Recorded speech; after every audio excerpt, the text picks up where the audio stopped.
This is Benzinga Live. Spencer Israel and producer AB. What's up, everybody? How we doing? Someone told me buy high, sell higher. Let's get Matt Hammond on the show to talk some IPOs. Jake Wojacek from Trend Spider. We have a breaking news. Hey, look at us. Look, we're on the TV. What's up, Hi, everyone? Mom. Hey, Mom and Dad. They're not watching. What's up, everybody? This is Benzinga Live. Spencer, Aaron, and markets are down. But Stocks you know are what's down. up today? Wait. Don't give it away. Okay. What's up today? Let me guess the punchline to this joke. Okay. I got nothing. What's up today? I was trying to think of a joke. I was just gonna say my portfolio, which I've renamed. My portfolio, which was once just my Robinhood YOLO account, is now officially the AB hedge fund. You should just call it A/B testing. AB. Oh, okay. Boom, dude. Come on. But AB Come testing, on, man. But then that would imply that I'm like testing Yes. 1 and 2 investment strategies. No, you're A/B testing your portfolio. Your portfolio is a giant test anyway, because it's all just one big test. No, all right. We'll consider. We'll workshop it. I'm not married to the AB hedge fund name. A/B Capital. AB Capital, that could be one. So basically, I yesterday did something I typically don't do, and I went a little short just because. Good job, man. Yeah, some things were pointing to some weakness. We talked about COVID in China yesterday, Spencer, and how We talked about that. Yes. I believe for right now, from all the news that we're getting out of China, it seems as if things are going to get worse before they get better in terms of COVID shutdowns. Does appear that way, yes. And, I was under the impression, and we talked about this yesterday too, the vaccine situation in China, I was under the impression that China had the same or similar vaccines, but I guess that's not exactly the case. And right now they're rolling out, China's rolling out the mRNA vaccines to try to help squash this most recent COVID outbreak. But I want to show you guys, for anyone who is just joining us now, who may have not been here with us yesterday, we showed this up here, Spencer, which is the Trade Ideas tool within Benzinga Pro. Yep. Where members of Benzinga Pro, like you and I, can share our ideas in here. And I yesterday at 1:26 p.m., actually while we were on the show, so sorry for being a little sidetracked, but put my position on BABA. Bearish on BABA. COVID cases rising in China. They don't have the same vaccines we do. Will get better before it gets worse. Duration, swing trade, 1 to 2 week trade. Risk, high risk, buying $105 puts that expire April 14th. Those puts are up more than 100% today. So carrying my portfolio, carrying the AB hedge fund on a day where the market is down. I do see Nick in the chat saying buy the dip. I will say, full disclosure, Dip has been bought. No, it has been. Are you saying by me? That's why I thought we were going with that. Yeah, I did. So I had SPY puts that expired today, and I sold them, and I bought some kind of YOLO TQQQ calls that expired this Friday, just in case we do get a little bounce. And that was a very small position for me. All right, I myself am getting a little bit itchy here.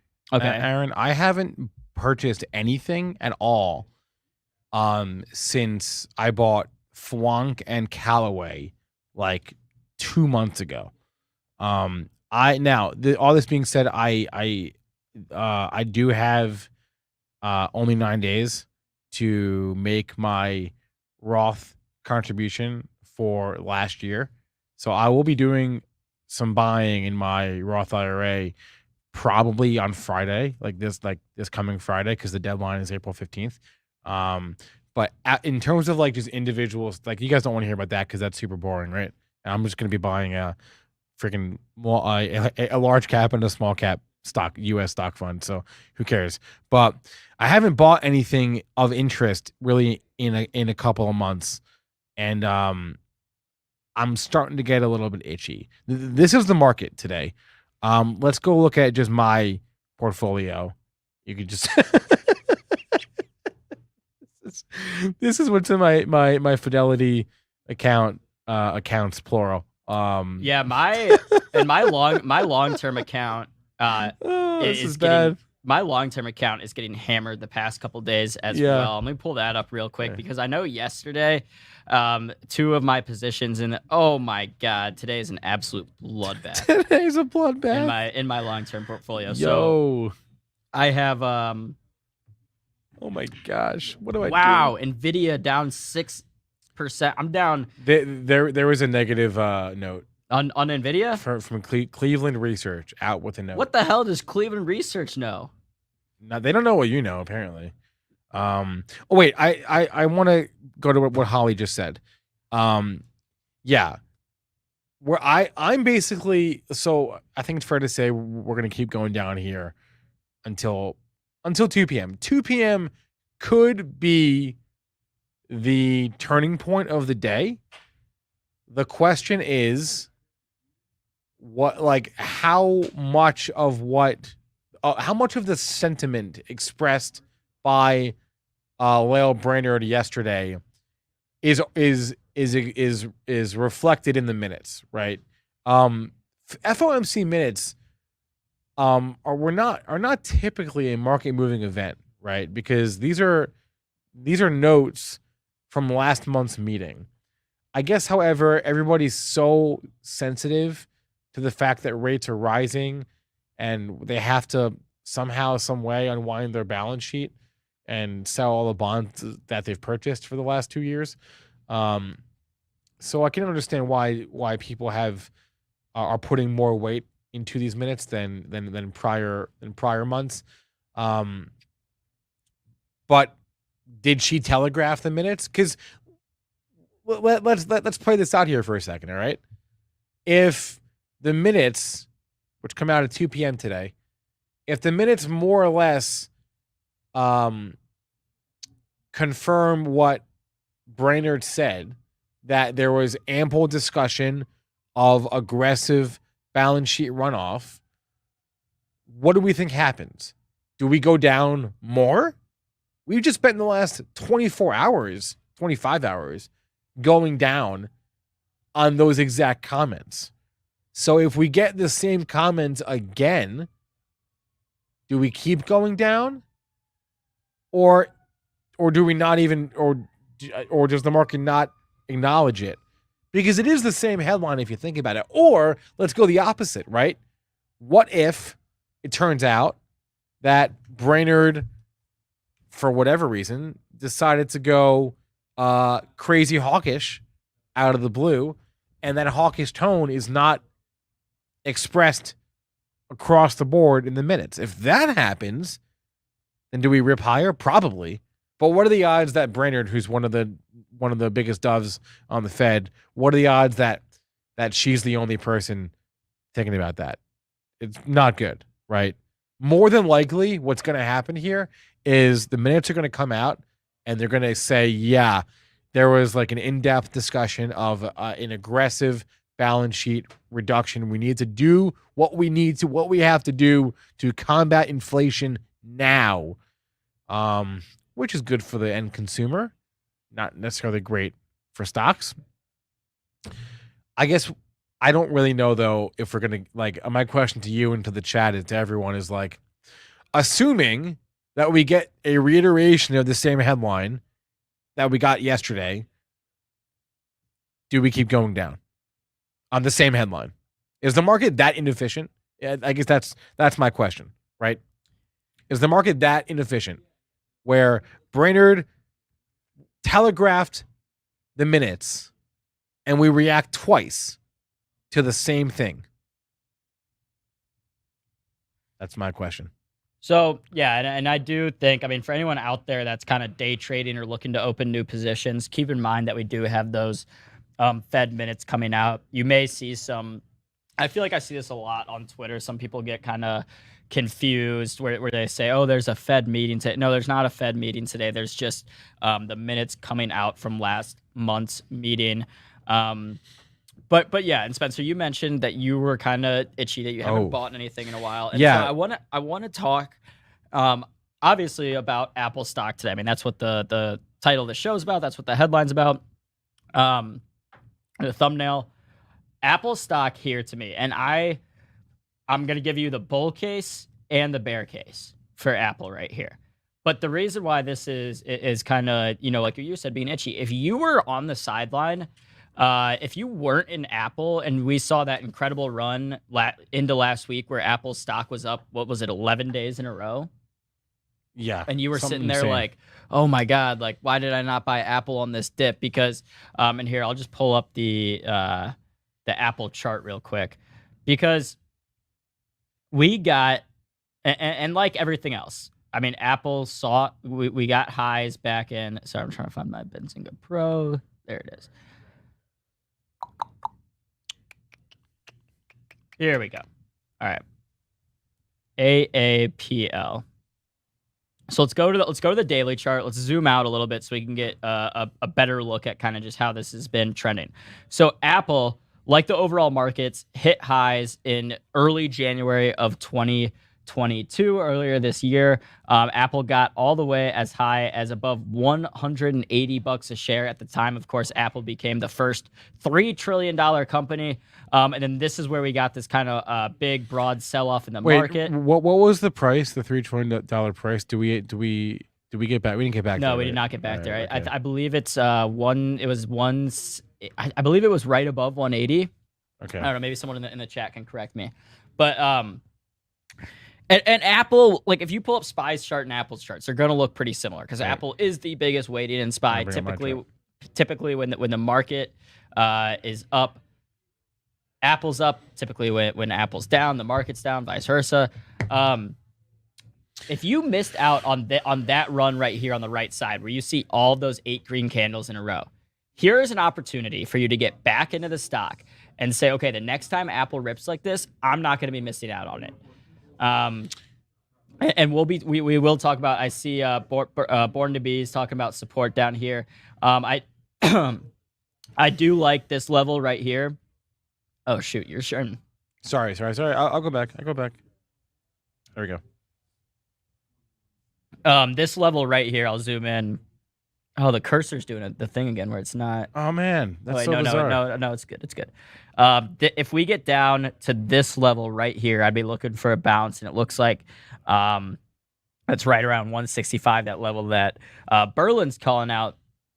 But at the end of the day, right, if this uncertainty continues overseas, even here domestically in the U.S., uncertainty about inflation, uncertainty about consumer demand, consumer sentiment, Apple will continue to be seen as a safer stock for investors, right? It's not a Cathie Wood stock. It's not an Asana. It's not a Roku that's down, look, Roku's down 8% today. I'm just going to go out on a whim here and say we'll not see Apple down 8% in a single day, barring any crazy, news, like if Tim Cook's arrested for murder or something. But yeah. So basically, my bull case for Apple here is the demand for the stock is here. We can see that in the fact that the stock was up 11 days in a row. You don't get 11 days in a row green unless there are a lot of buyers out there willing to buy the stock. Now it got all the way up to around 180, kind of rejected that level, came down a little bit, and here's a position where I would not mind just adding to my Apple position. And in fact, I did yesterday, Spencer, added to my Apple position. You must have seen the Bank of America note this morning. Well, I did not, but it's interesting that you brought that up. So tell me what the Bank of America. The Bank of America note from I don't remember the analyst. This was from Bank of America's own data, and they noted that ownership of Apple by money managers, by hedge funds, has increased 7% from end of February to the end of March, or I guess early March to early April would be it. So fund managers own more Apple now than they did a month ago. And let's theorize as to why that is. Apple is a safety play, right? If you want to own tech, like let's just say you have to own stocks. You have to be exposed. You can't go cash, right? What are you going to own? and you want to own tech, what are you going to own? There's like a half dozen names. Exactly. And so for a while, Apple, one of the not bear case, but one of the things working against Apple was the fact that people are like, everyone already owns Apple, right? There's no, I say there's no, but obviously there are, the generalization. There's no institutional investors out there. There's no money managers out there that don't own Apple, because if they don't own Apple, they own SPY, and Apple's in SPY. That sentiment was out there that everyone already owns Apple. The only thing people have to do, or the only thing they can do, is sell their Apple. They already have it. I mean, they could buy more, but they already have it. But that ended up being not exactly true. Even the Bank of America note shows that these institutional investors have been increasing their stakes in Apple because of what we're saying. The fact that in an uncertain environment, Apple is your best option for a quote-unquote safer stock that can still get you great returns. There are other stocks out there like that that may not be as risky as some of these highly speculative growth stocks, but will you get the same return historically as you have gotten with Apple? Now, I did mention I will give kind of the bear case. So I don't know if you've seen this, and I don't know if this has been conveyed in any analyst notes or anything, but there are reports coming out that the demand for Apple's AirPods and iPhone SEs are lowering. So well, they've already lowered their production guidance. Right. So this is coming from AirPod 3s. Give me a break. AirPod 3s. 2 AirPod 3 orders for second and third quarter. Second and third quarter 2022 have been cut by 30%. Due to the failed product segmentation strategy, demand for iPod 3 is significantly weaker than AirPods 2. AirPods Pro may get discontinued after Apple launches AirPods 2. So AirPods is like the cherry on top of Apple's cake. Give me a break. I know, but this is basically saying that they're kind of cannibalizing their own AirPod demand with different models. And I'm actually curious about this. Does anyone have the AirPod, the newer? No, but I would like them. The newer AirPods that don't have the but you have like the OG AirPods. I have OG AirPods. You have OG AirPods. I have the OGs. I have AirPod Pros, the ones with the plastic tips, and I do not like them. Oh. The original ones like fit my ears better, so I want to try the new ones that don't have the plastic tips. Yeah, the original ones. This is so bizarre. I feel like in the last 2 weeks they just started to behave badly. Like the sound isn't as good all of a sudden, and they're fitting in my ears worse. Maybe my ears changed. Wait, but does 2 weeks ago, does anyone have the new AirPods that don't have the plastic tip? No, let's ask the chat. Or they're called AirPod 3s, I'm being told. Does anyone have the AirPod 3s? Because those are the ones that I think I want to get because, like I said, the ones with the plastic tips don't fit my ear that well. Yep. But yeah, I mean, Spencer, like you mentioned, the AirPods are just the cherry on top of the cake. I know I've showed this chart on this show before. I love this chart. I mean, this is just awesome. This is showing the total revenue in billions of different companies. Tesla's 31.5. Netflix's 25. Just AirPods alone, 23. More than Adobe, more than Uber, more than Nvidia. I mean, it's more than you can combine Uber and Nvidia's total revenue, and it doesn't even combined doesn't touch Apple's revenue from AirPods alone. So just with this one product, Apple is able to bring in $23 billion of revenue. Again, I mean, you could combine AMD, Spotify's revenue, doesn't touch AirPods. It is, but then if you throw iPhone on this chart, it makes everyone else look like munchkins.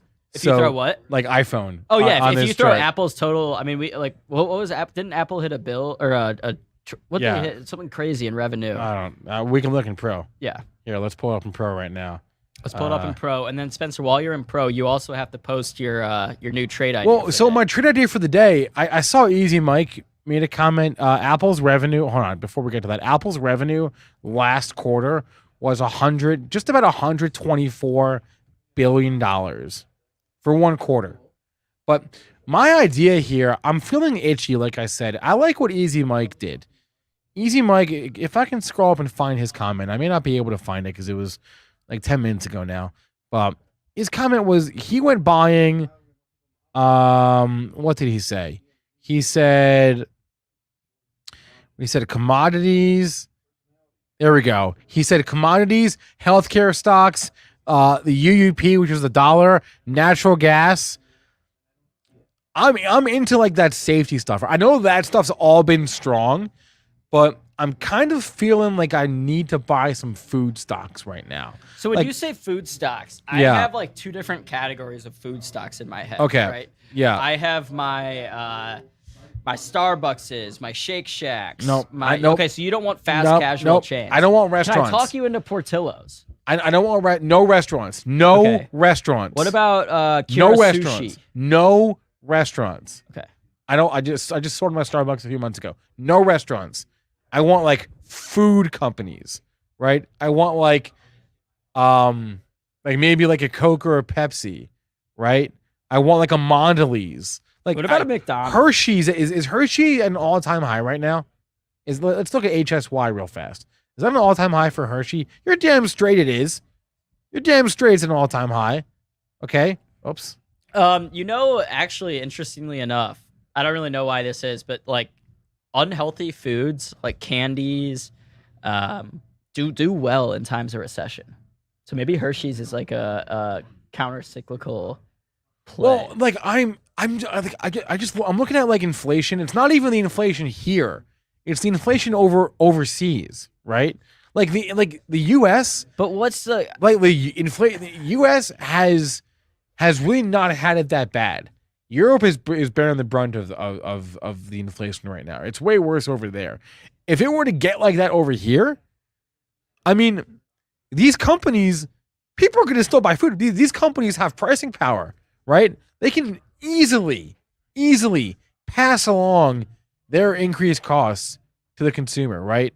Mondelez has lagged a little bit, right? But like Coke and Pepsi, people are still buying Coke and Pepsi. Here's another one, like Budweiser, right? Anheuser-Busch. So your bull case for these is that inflation will allow these companies to charge more for their products, thus making more money, and people will buy them. That's the thing. Because the demand is inelastic. The demand doesn't. Yes, they're consumer staples. People, and the same goes for like a Procter & Gamble. And believe me, I understand that these things are in massive uptrends, right? But how much can Hershey's? I mean, and I just said, for whatever reason, in a recession, when people's pockets are hurting, there are certain vices that continue to do well. Alcohol spun throughout in the chat.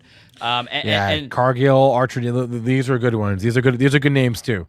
So, for whatever reason, in tough times, unhealthy foods, candy, alcohol do well. But why Hershey's, like specifically? Just because it's so strong? Well, I'm just throwing names out there, man. Like Costco. Is Costco ever going to go down ever again at this rate? Seriously. It goes up. It doesn't go up every day, but it feels like it goes up every day. And I understand it's an all-time high. We've talked about before that all-time highs tend to beget more all-time highs. Right. Buying stock at all-time highs seems counterintuitive, but it's actually not, right? So maybe I wait for like a little bit of a dip, right? Like Costco, in hindsight, a couple of days ago, Monday would have been great if I was around on Monday to buy this thing. So maybe you don't want to. Dude, what is happening outside right now? We're getting overtaken by. Wait, wait, hold on. I need to. Can we? Rohan, we need the overhead camera. What is going on? Get the overhead camera up behind us right now. What is happening? Dude, they're coming. Wait, what is happening? We are getting overtaken by. Dude, so is it Purim right now, Spencer? There's a parade of it's There's a parade of Jews, of RVs of Jewish RVs. They say mitzvah tank. You can't see it behind you. There's a bunch of Jews dancing outside. Yeah, scroll up. Look at the white vans. What is going on? Bro, there are people on top of each other's shoulders. What the heck is happening? What? So you guys can't really tell, but there's like a circle. There's a giant traffic circle behind us, right? They're all like, what are they doing? And they're taking up the whole circle. They're doing a dancing circle. Raz, you gotta come look at this. Rez, Jason, come over here. what is going on? What the heck is happening?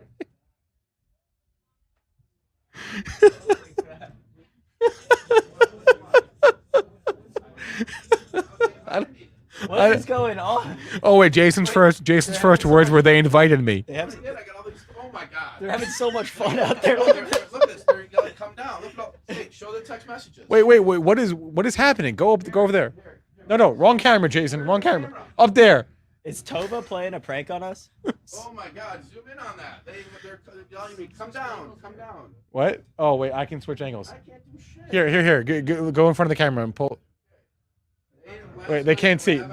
We can't see. We can't see your phone, man. What is going on here? Jason, get out of the way. You get out of the way. There you go. Will you be around the office tomorrow around noon? We are having a media event in Campus Martius for an honor of education day. Let me know if you can swing by. And I just wrote, yeah, I'm here. He goes, come down. Okay? It's a Jewish flash mob. It is it's literally a Jewish flash mob. Should we go? Should we go? I don't have my. Let's go. All right, let's go.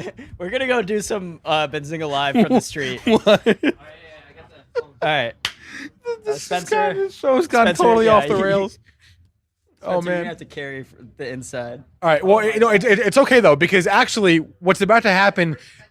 Yeah, we're gonna go live. Wait, this actually works because here's what's about to happen. All right, Aaron and I were gonna step off anyway before this happened. Okay. Oh, I completely forgot about that. Money Mitch and Chris Kachi are going to hop on in like a minute or two because we're interviewing the president of Arrival, right? You guys know what ARVL is the ticker. That's about to happen in like 2 minutes. So I see Money Mitch here. Let's bring Mitch on. Yo, Mitch, I don't know if you're following this, man, but there's a flash mob going on right outside our office. Hey, when the flash mob's on, what do? Join the mob, right? You got to join the mob. That's what Join Aaron the Reed- mob, man. Just what? Yeah, Brad. Brad says get down there. We're working on it, Brad. Half our office Get down there. half our office just left. Mobile hotspot 5G. We've talked about it. We've got it. Go on down there and What is get to happening? the people. Get to the Okay, people. so the timing of this is actually very fortuitous because, as I said, you and Chris are hopping on here to interview the president of Arrival, correct, Mitch? Yes, that's what we're going to go ahead and get into. We've already spoken with this company before back, Yeah. and now we're going towards an update. One of the great things is also we're going to be getting into some great new questions. So if you guys want to stick around for that, let's go ahead and find out what the story of Arrival is all about and where the updates are and what we can be looking forward. So Chris should be joining in a couple seconds here. Yeah. Spencer, if you want to go ahead and get on out. No. I'm gonna stay here in the background with you guys. I just make sure you're all okay. I can't totally leave you by yourselves. I guess I could, but I could see the mob behind you. That's it's that's literally a mob. insane. Literally insane right now. What is happening? I have no idea what is going on. Anyway, here, let me send Chris a note. Okay, so the timing of this actually works out very well. All right, I think we should go ahead and bring our guest on because I see him here backstage. But we will get back to like the conversation at hand at some point, I promise, because we got totally. So we're talking about Apple, and I was talking about food stocks I want to buy. We'll get back to that at some point when the show gets back on track. At the very least, after this segment. So I guess without further ado, I'm going to bring Avinash on the show right about now.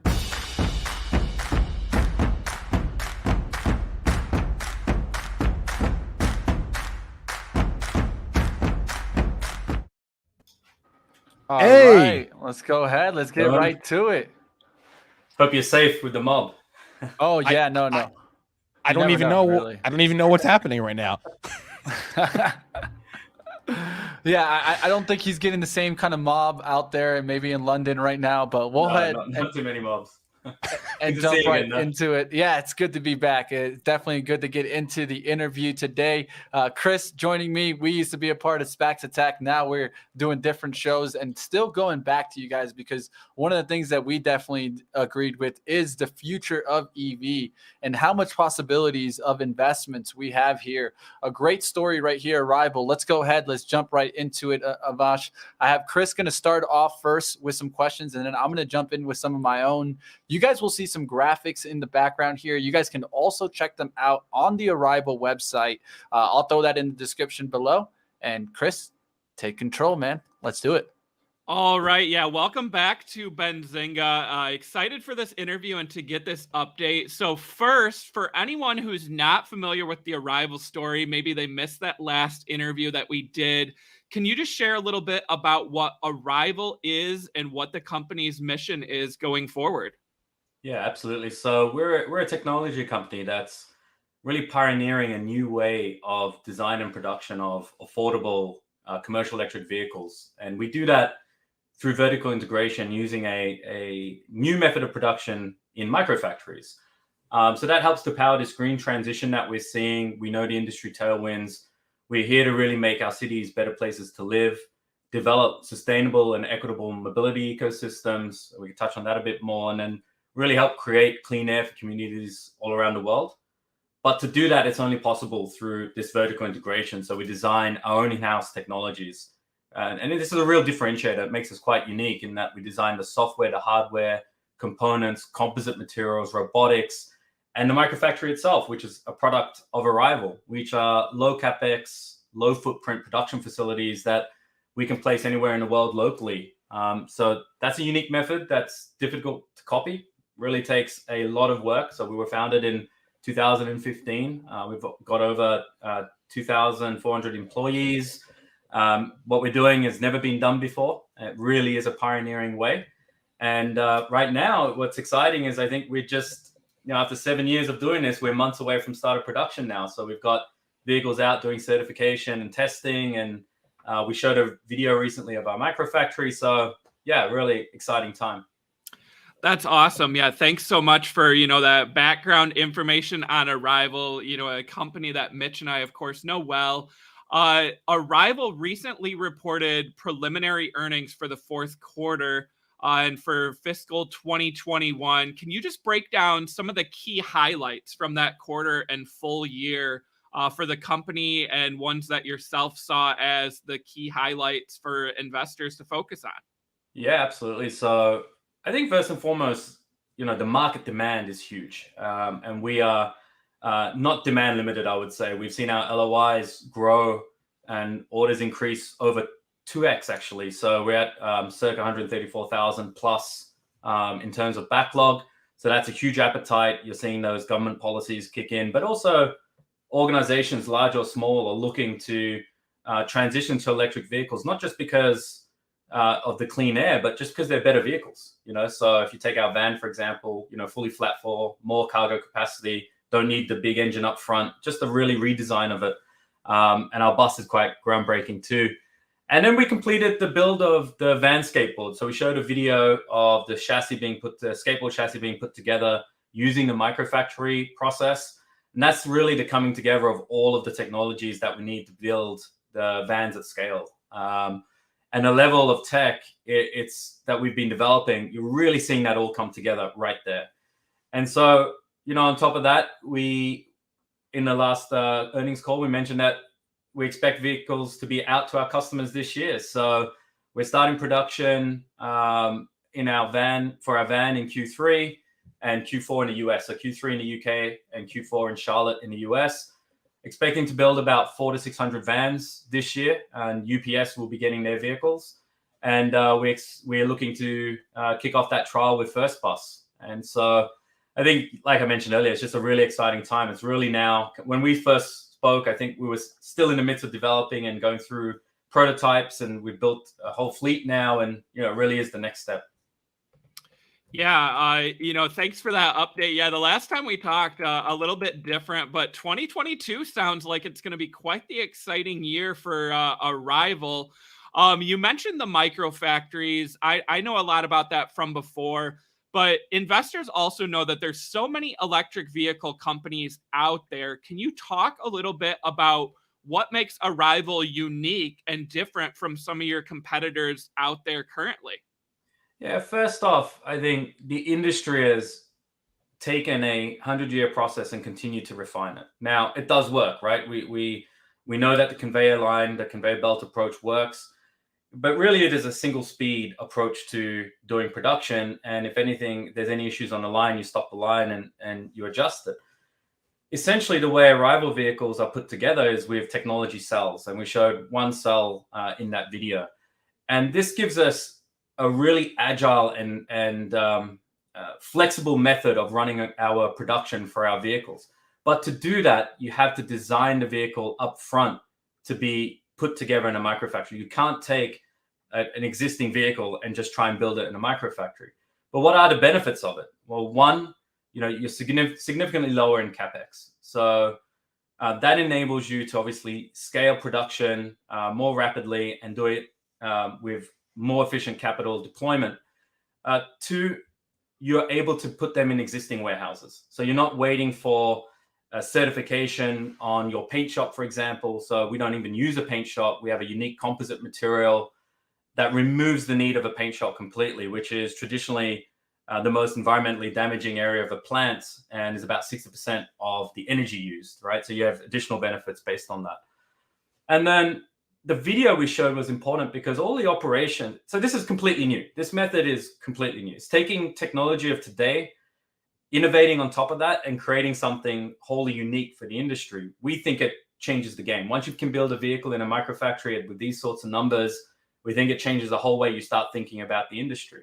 And that video shows all of the key operations. Why it's a very interesting video is that you're seeing the robots do its pick and place. You're seeing them place the parts in the right location. You're seeing them doing the bolting, the gluing. These are all operations. And you see our autonomous mobile robots that we designed in-house, bringing the parts to the tech cell. These are all operations that form the whole van, actually. So from now, we're just bringing more parts in, and we continue to move from the chassis skateboard, into the whole vehicle. And that really shows that we've broken the back of this method and it works, and we can now have a straight shot to start a production. So it's more capital efficient, it's faster, more flexible designs, and we think can scale very rapidly in parallel. You could deploy microfactories in parallel rather than a typical delay you have of 3 to 5 years and you're spending hundreds of billions of dollars in capex on the traditional industry. And by the way, during that time, the industry cycles, right? We move from sometimes sedans to SUVs and so on and so forth, whereas we can respond very quickly with the microfactory. Yeah, love some of those differences. Thanks for nailing that down. I'm going to turn over to Mitch now. Yeah, I'll go ahead and I'll jump in. I want to congratulate you, even though you've already mentioned it, on that first van skateboard structure. Definitely, it's a good milestone to get to. I know it's something that we've all been looking for. So want to give you congratulations on that. And that was at the microfactory in England, Vista. right? And Vista. Yeah. There you go. And so one of the things that I've been watching now is, of course, what are the advantages? One of my things that I always like to focus on is competitive advantages. So let's talk a little bit about one of the major factors that I see the difference here is the materials used in the vehicle body. Can you explain what material is used there and how it provides an advantage? Yeah, that is a great example that you picked. And it's one I think that really showcases this new method. So when we were designing the microfactory, we knew by definition we couldn't have metal stamping plants and paint shops as part of what we do. But also for our customer, the commercial vehicle segment, you're trying to improve the TCO in every aspect that you can. And one of the major ways of doing that is to make something that doesn't need to be painted if there's damage, or reduce the cost of replacing panels. So we questioned why go for the typical metal panels that you would have. We started to develop our own composite. And this is a composite that's made of regularly available materials. So it's polypropylene and glass fiber. And it's not the materials that are actually unique, but it's the method that we use to produce the composite material. So you could, essentially take one off the shelf and you can determine that it's polypropylene and glass fiber. But to create that, number of years of work and IP has been put into how we use our production process to create this composite material. And it is essentially, where we see it, it's lighter and more durable than steel. And there's aspects of that composite where, for example, low speed incidents that you typically find in commercial vehicles. If you have a steel panel, and there's some interesting videos on YouTube on this too, a regular steel panel will get damaged or need to be painted or even replaced. The composite material essentially is like nothing happened to it. You can keep running it. We've driven trucks over the thing, and it's that durable, right? So it helps to really reduce the cost of the TCO for the operators, but it means we get huge savings in the production process through no need for the metal stamping or the paint shops. So it's a win-win. That did take a lot of innovation. And the other thing that's really important in today's world is that material is fully recyclable. It is actually, we can take it, we can break it down to its raw materials, we can feed it back into the cycle. And that is a huge innovation and advantage, I think, going forward in the modern world. Yeah, definitely something differentiating factor that I think is very important to focus on there. And like you said, I've seen those videos too. I've seen everyone back up into the UPS truck. He wouldn't be too mad. He would take it to the factory. We push it right back out. It's fine. Exactly. I definitely have seen those moments, and thank God I haven't backed up into one, but we'll see what happens there. Let's keep going here. Next thing I want to talk about is, of course, when we talk about SPACs, and we're getting out of that kind of area now, we're really starting to see companies come out, right? The story, right? Originally projected, we had several thousand vans projected for 2022. What has changed that to the newly updated guidance of 400 to 600? And I'll bring up, some supporting details here. We see the non-binding LOIs and orders increasing now towards approximately 134,000 vehicles. So let us know, what has been the change here, and why now 400 to 600 vehicles? Yeah, so as you mentioned, that demand, just especially as more customers get to experience the van and the bus, it's actually in customers' hands. We're seeing the LOIs really aggressively grow. I think what's changed is that as we've gotten closer to the start of production in something that's really never been done before, microfactory has never been done before, we've decided to take that more conservative view of our initial ramp. Of course, we could move straight to, double shifts, but there's risk around that we think that we need to focus on getting that process right with our first two microfactories. Because once we've done that, if you remember, the microfactory is a blueprint. So we're taking that and we're adapting it to every microfactory that we put down. So once we get it right this year, we're going to be able to scale microfactories rapidly in multiple locations. So it's just a more, I would say, pragmatic view of how, as we go day to day, how that initial production will start. And look, at the end of the day, this demand is there. And for us, we're going to be capacity driven rather than demand driven, right? So we're going to continue to scale the microfactories into the future as much as we can. And so in terms of the actual timelines, so as I mentioned, Q3 is our target for Vista, and then in Charlotte, Q4. So that's an example of how, two plants can actually come online relatively short time with each other based on this approach that we've got. Perfect. It's like you're reading my mind. The next question, how the facility microfactory builds going in the US. And it's a great way. I mean, I'm even looking to head to Charlotte. So how's it going? Yeah, we're going to definitely have to do one of these from the factory itself. Definitely. We use the same robots, and these are off-the-shelf robots. When it comes to the composite, I can't go too much into the production process because it is very unique. Secret sauce. Yeah, there's some secret sauce there.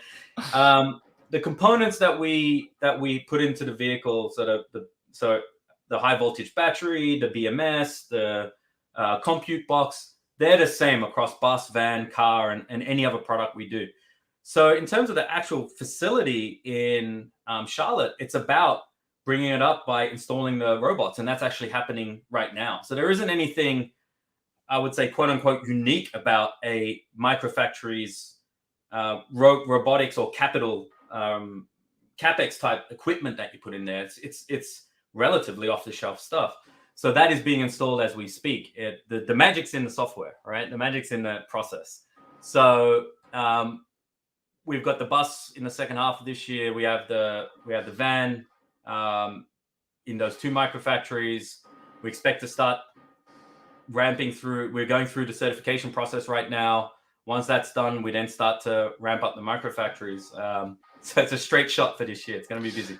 It's almost like Avinash is reading my questions next. So we were going to talk about that, how we were talking about the timeline of the van production. I'll play a little bit of graphic in the background, but I'll at least skip forward to something that we maybe didn't touch right here. Let's go into the production of the buses scheduled in the second half of 2022 in the facilities in the UK. Are we still on track on that timeline? Yeah, and I think it's important to know what we're doing with the bus is that the sales cycle is different to the van, right? So with the van, folks, once the vehicle's certified, you essentially are picking them up. You know that that's the vehicle you're going to get. But with the bus, you have to put them on the road and run trials with each operator. So we're seeing that initial demand in the UK right now. So we are focused on our partner with First Bus, and then we'll continue to expand, where we bring the bus microfactories. Rock Hill is still very much on our roadmap. It's just when we do that based on demand. So we're being, very, I would say, logical in terms of, okay, take 6 months to do 3 to 6 months to do a trial. Let's do those trials first. Because we can bring up a microfactory rapidly, we can sort of wait. It's a bit of a different approach than you would typically be able to do. It's fundamentally different to what, I'd be able to do if I was sitting in a regular OEM. This is something that we can make that decision at the right point and in the best interest of our partners and Arrival. Definitely enjoying the questions. I got Chris with 2 more. Then I'm going to hit some from the chat. So you guys in the chat, if you guys got a question, now's your chance definitely to go ahead and get it up there. So throw it up in the chat. And of course, hit the like button. You guys enjoying the interview. Let's go, Chris. What else you got for us? So we talked a lot about the van and the bus, but we also know that there's a partnership with Uber that was announced for the first Arrival car. Can you explain to us how this partnership will work and what that Arrival car is exactly? So the Arrival car, we're going to be revealing more on that this year, so stay tuned. It's an exceptional product. It's based around ride hailing and ride sharing, and so you can see a little bit in the graphics.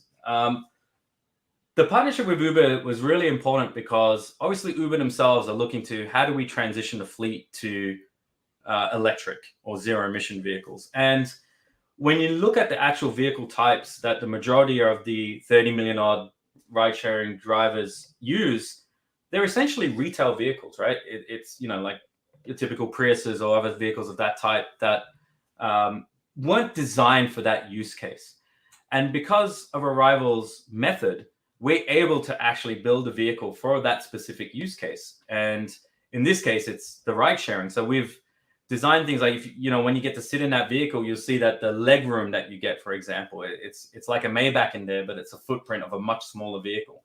The front seat folds down and pushes in so you can have room for luggage, moon roof for safety, and then everything is already connected, right? So drivers don't have to come in and run 3 or 4 phones on the dashboard, all designed around that experience. But on the back end, all of that data goes up to the cloud and into the back end so the driver can actually better understand their vehicle, because that's essentially what generates revenue for them. So the better they understand that vehicle and the more they can control the use of that vehicle, the better their take-home pay is at the end of the day. So it really is a very unique partnership, and we've been working with Uber drivers, obviously Uber themselves, to really create what is essentially a unique vehicle for the ride hailing industry. That's awesome. Yeah, I mean, I was so excited when I saw, that partnership with Uber announced. Happy to get more details from you. And it sounds like we got a bit of a teaser that there's going to be more details about that Arrival car later this year. So I know I'll be watching to find out more about that. My last question here is, we talked about the bus, we talked about the van, we talked about Arrival car, we've got micro factories. It sounds like a very exciting 2022 and future for Arrival. Is there, something that investors may be missing in the story of Arrival that you would care to share here, with share price where it is currently? Yeah, and obviously I can't comment on the share price, unfortunately, but what we see is that of course, right now the focus is really on starting production, right, with the bus and the van, to your point. But I think the key thing, one of the key things that's being missed in this is how powerful Arrival's software ecosystem really is. And as you know, most of the OEMs, they're using a mixture of, third-party components, right? So that limits your ability to create a holistic and complete data set. Whereas for us, every component that we have in every vehicle, doesn't matter if it's the bus, the van, the car, we can get right down, we write the lower level code. So we can get right down into how each component operates, collect the data, send it to the cloud, and then use that for two real purposes: optimizing internally those components, or externally providing tools that allow folks like, small, medium enterprises, large operators, access into the vehicle and the data they need to better control their vehicle. And the next level of why that's important is because of that TCO. And everything around us, our ambition is to be number one in uptime and number one in TCO for the commercial vehicle industry, because that is essentially where every dollar we save on those efficiencies makes the vehicle the most competitive vehicle on the market. And that's a balance between your upfront cost, your residual value at end of life, and your daily operating costs. And software plays a hugely powerful role. But it also enables us to more rapidly improve the vehicle, both software and hardware. And internally, the microfactories are also powered by Arrival software. And I think we're creating platform technologies. And I think that's one thing, I think, when, of course, the focus needs to be, when do we start producing vehicles? But that is a part of the story, I think, that really is something that I think we can all dig deeper into. And the other one is, when I see the industry, I fundamentally believe that a microfactory rewrites the rules. And this gives us the potential to have, I'd like to see 100 microfactories all around the world. And I mean all around the world. We need the whole world to shift to zero emission vehicles if we're going to make a dent on what's coming in terms of the climate impact. But we've developed these as technology platforms. So we can build multiple products rapidly. We can deploy them all around the world, and we can mix very unique local products against, large scale global vehicles. And, you're seeing the sort of starting of that now. So that, to me, those are the two things that are really exciting. Yeah, one of the things that I've been seeing is, there's all these talks about kind of delivering, and you're seeing like new semi trucks come out and emissions, but having a micro factory around the world is definitely going to give you those less emissions, right? I mean, it's closer by, right? You're not having to ship it all the way across the country. And so I think that's definitely another factor that most probably are missing.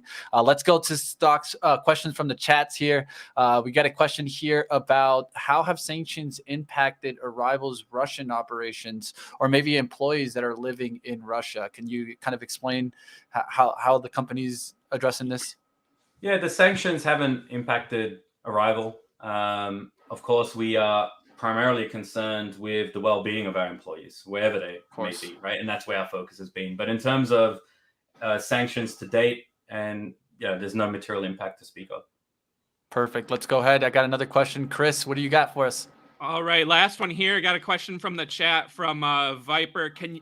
So it's about autonomous driving, which is a topic Mitch and I have talked about a lot. Can you talk about your autonomous driving technology and whether this will be included in your vans, buses, and ride-hailing car?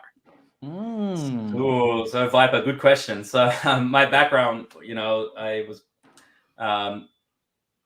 being part of that autonomous industry from very early days. And I would say that the way Arrival sees it is really sort of twofold, right? We have to create a technology platform, and these components and the data layers that I was talking about, they fit very well into what autonomous needs. So you need to get low level access into the vehicle. You need to be able to control all of it. So you can imagine our vehicles, we already see them as autonomous ready. The hardware is the second point, because the hardware can also be upgraded, not just the software, with our grid architecture that we have. And that means because the autonomous hardware is on a rolling 12 to 18 month change as well, autonomy has sort of two unique challenges. One is the software is continuously being changed and updated, but the second is the hardware is not stable yet either, in terms of LiDARs and whatever final solutions we decide to go with.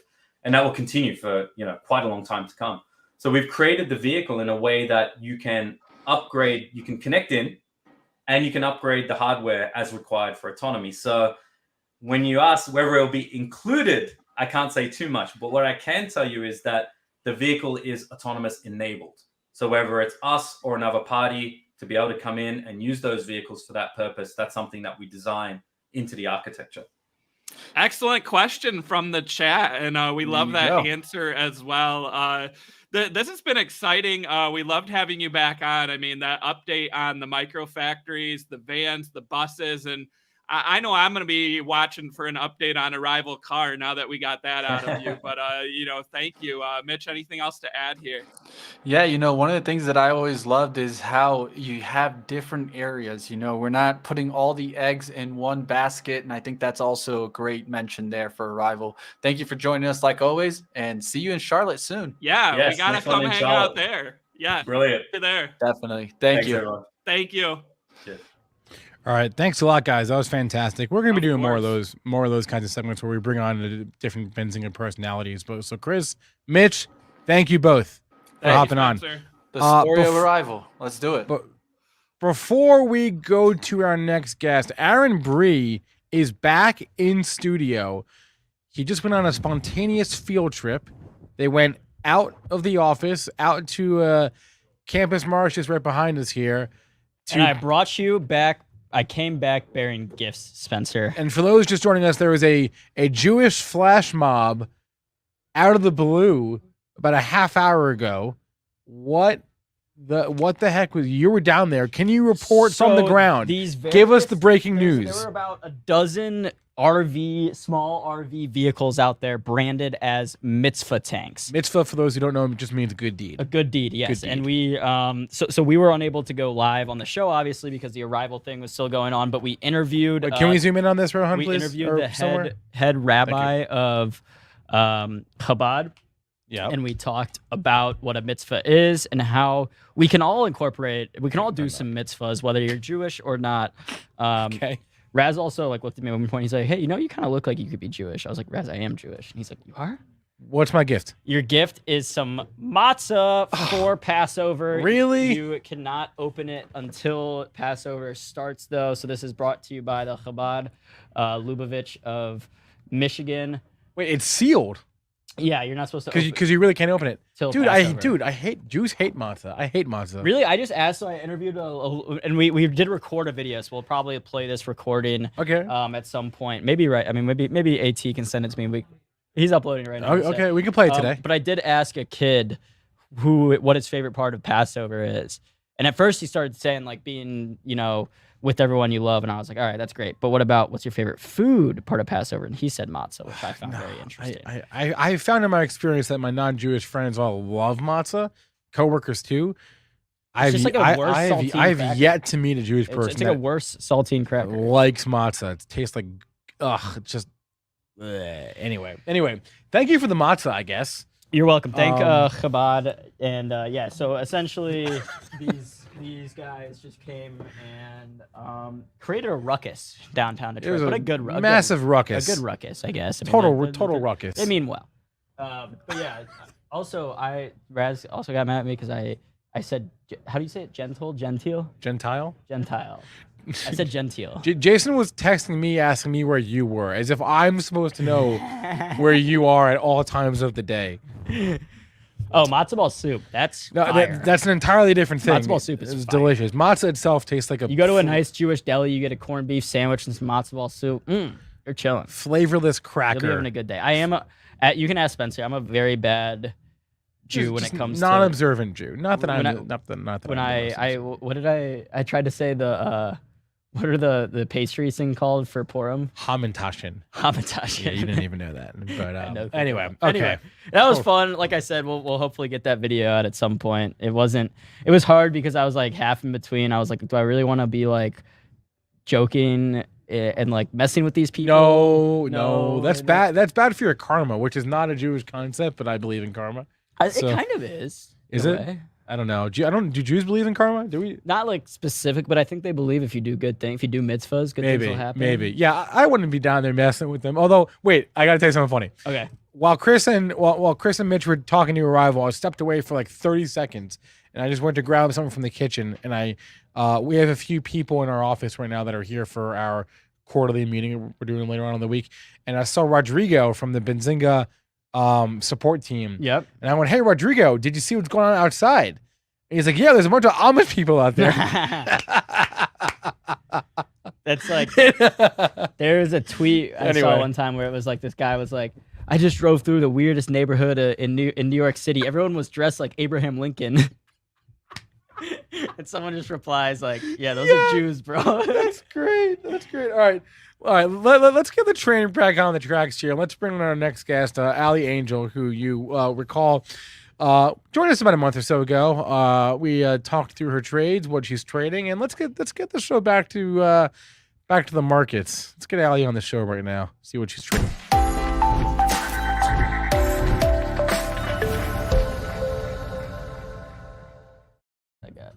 Aly Angel, welcome to the show. Hey guys, how are you?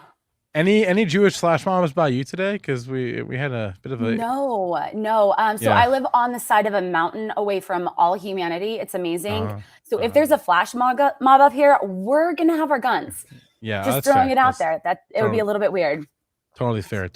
So what have you been trading recently?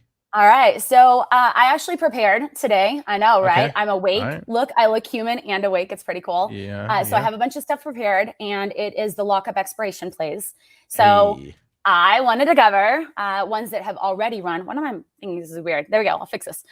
So I wanted to cover a couple of them that have already run, and they're ones that have run recently. So everybody's gonna be like, oh, that's why. Because everybody just thinks these are, para runners, and nobody knows why. I want you guys to know why.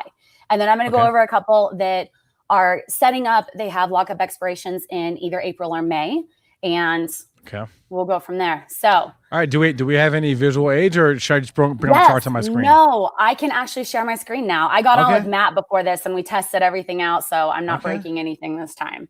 All right. So I'm ready. So first of all, with the lockup expiration play, Matt and I kind of coined the LPX a couple months back, and so the lockup expiration play, or lockup period expiration, whatever. It's fun. So it's basically, we have these IPOs or OTC uplists, and they have this period where the companies can't sell. So the company insiders, normally it's over 5% holders, they can't sell anything. So the company just lets it go. Stock dies. We see all of these just like death drops after they consolidate. That's where I'm entering the position on the way up on the reversal. And then we have these lockups expire, and they can use their cash or they can get their cash, I should say. And we see them going to the exercise prices, which are generally a lot higher than they're sitting at right now. So that has been the play for reality. It's been almost a year now. We've been tracking it for about 8 months, and we have the historicals on it for almost 2 years now. So research team, yay. All right, so let me share a couple screens. Yeah. Let me get this set up, and crossing fingers I don't break anything. Like, I was doing really good when I was on with Matt, and let's just make sure. So that should be a Thinkorswim screen that pops up. Okay. All right. Well, when I see it, I'll let you know. I don't see it right now. Okay. Just click the share screen thing. And then I did. So it says you are sharing in another application window. Oh, this is not going to do it. I really think this doesn't like Firefox. You're using Firefox. I am. So it has, please don't tell me it has issues. All right. So you get to pull these up for me. Firefox is not super. It can work, but it can also be a little bit wonky. So if you want, Aly, if you can send me whatever you've got, I can bring it up. Yeah. You want to give me like 2 minutes and I'll email it to you? Yeah, just shoot it over, and I can bring it up on my screen while we're talking here. Awesome. Okay, well, go ahead and pull up NRSN. I'll talk about that one, and then I'll get everything popped out. NRSN. Yes, NRSN. So I'm going to email these to you. What do we? Oh, this is a mover. All right. Well, what do we got here? Okay, so pull up a 6-month chart on this one. This is an entirety. This only goes back to December. Right. So, Exactly. All right. So we're actually going to use yours, and I'm just going to talk about, because I have everything up on mine. Perfect. It'll be way Perfect. easier. right. So with NRSN, that run is the 90-day lockup period. So this one actually has two of them. So we have a 90-day lockup and 180-day lockup. The exercise price on it was $6. So they had the exercise price, meaning the price that insiders are allowed to, are get their stock for. Yeah, exactly. So normally they'll get them for a lot less. So they do units, and it's generally 2 shares, and they pay $6 for it, but they can't sell them until it hits that exercise price. So they let it go. They can't do anything. So they're like, whatever, we know it's going to run. And then we have these crazy volume runs, algos take over, and it hits the exercise price. They can sell. You can see the selling volume as soon as it starts. It's kind of crazy on these. And this one happened to go, the high I think was 818. And that was the lockup was on March 9th, and the actual run was about a week and a half later. So we started seeing these last year, I don't know, May to June. And that was when we really started queuing in on them. And then we started looking back, and we saw all these just completely crazy paras. Started looking, they're all IPOs. So this is a really good example of one. Now on the bottom, how it does the double bounce. So on the left side of March, it has the bounce. It kind of goes up, comes back down. When it comes back down on my charts, I actually have a line drawn across there. And so that is where I'm loading. You had asked last time about my risk and about my stops. So the reason my stops are so tight is because I'm loading on a reversal. And if it reverses again, so if it's going up and it starts to come back down, I was in the wrong time frame. So I'm going to get out of it and let it sit, figure out what it's actually doing, give it a couple days. And if the thesis is the same, if it's still going up, that's when I get back in. I have another rule, and I'm saying this because of GF. Go ahead and pull up GFAI. I'm saying this because of GFAI this morning. Yeah, that was super fun. I actually woke up late, and I was up until almost 1 o'clock this morning, and then turn off alarms. So it happens. So this one, this is a yearly, and so they have a lockup. It was hang on a second, I have my notes. So the lockup was 28 March. I'm seeing heavy volume on the 11th. I assumed that was it. Was there an event on the 11th? Yes. So we had, basically it started walking up. They had a secondary. And so this is an OTC uplist, which is a little bit different than the IPOs. They're not a clean chart, and we do have to be a lot more careful on them. So this one, I completely missed that it had an older full ratchet clause in it. So we were looking for the $4 exercise price, which is what the lockup should have been. But then they dropped a secondary at 130. And then this morning they dropped a registered direct offering at 115 off of the original. So one of the guys posted on Twitter, hey, it has a full ratchet. I'm like, really? I missed that. So sure enough, it's in the exhibit. What is a full ratchet? I'm going there. So a full ratchet basically is they have an initial exercise price, but it's literally like a ratchet. Like I'm assuming where it came from. So they can ratchet it down. So now that $4 that we were looking at for the original lockup, they've now put a new registered direct offering. So that $4 may or may not exist yet or exist anymore. I have not checked the share count on it. Sometimes they only do a partial. Sometimes they do the whole thing. So that's something on OTC uplist that we are going to start tracking. My research team is already on it.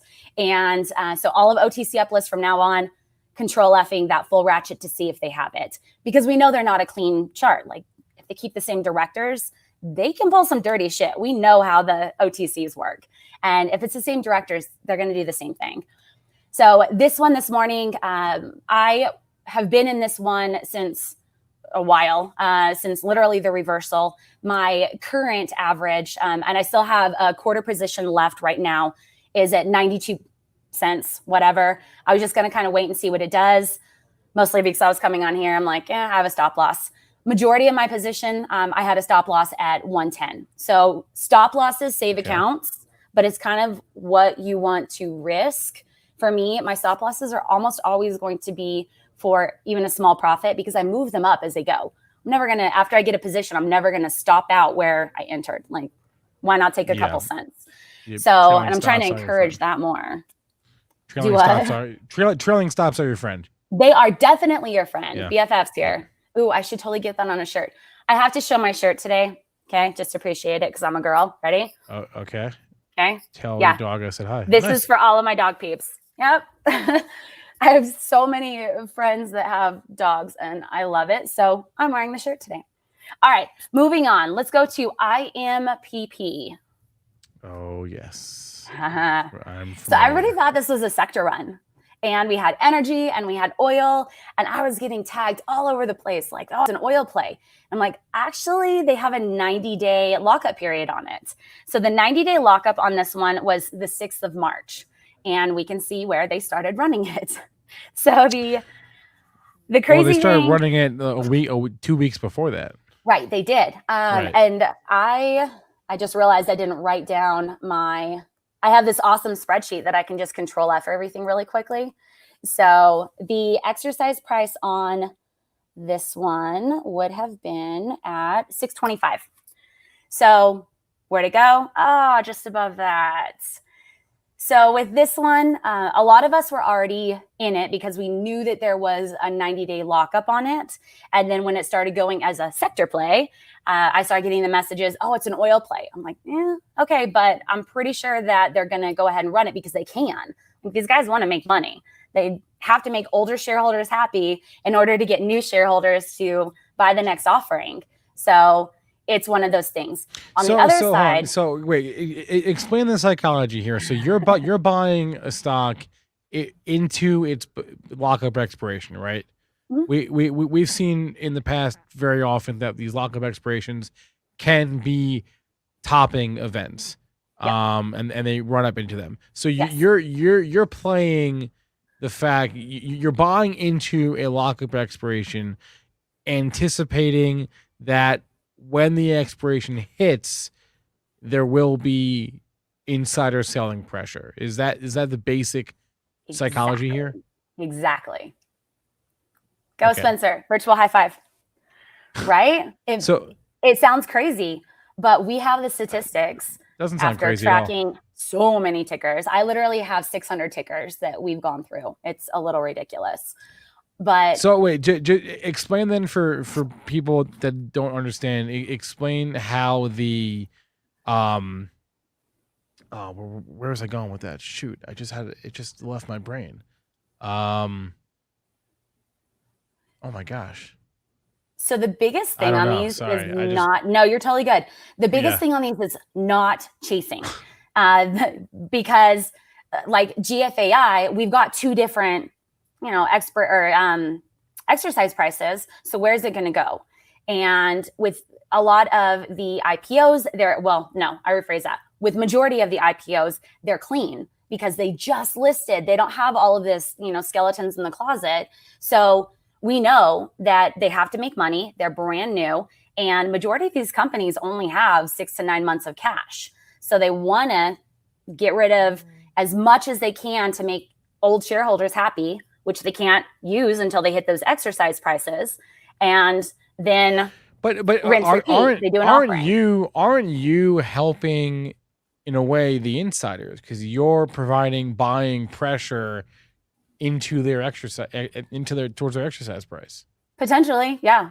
But one thing that I am encouraging, and I'm actually going to do a risk management video today instead of I've been doing the videos, video reviews on these tickers, like the before they move. And instead of that today, I'm going to do risk management, mostly because I found a lot of people on GFAI, they chased. And the video that I did was, they have this at 130. If it holds over 130, it can go to 4. But for me, I'm in really early and I'm never putting any buying pressure on what's going on. I try to get in without being noticed at all. I will literally sit on the bid for a week on these or more sometimes. There's one of them, SNTG. Like I've been sitting on the bid and then I played a wave on it and now I'm back on the bid. So for me, I'm doing as little as possible to be noticed on the chart with these. If I have an order fill, I have an order fill. If not, I'll adjust it later on. but I have channels based on the volume profiles that I'll actually get in. So I'm getting in when there's minimal. I got it. So, but I guess my question is like, why do I can understand why these stocks sell off after their lockups, but the run up into the lockups has always befuddled me a little bit. Why do you think that happens? Because they have to hit the exercise price in order to sell. Talking about they as the insiders and the initial shareholders. So anybody who buys into that initial offering, who has agreed that they're not going to sell it for 6 months or 90. But somebody has to be actually buying, right? So we've got a couple different things here. Yeah.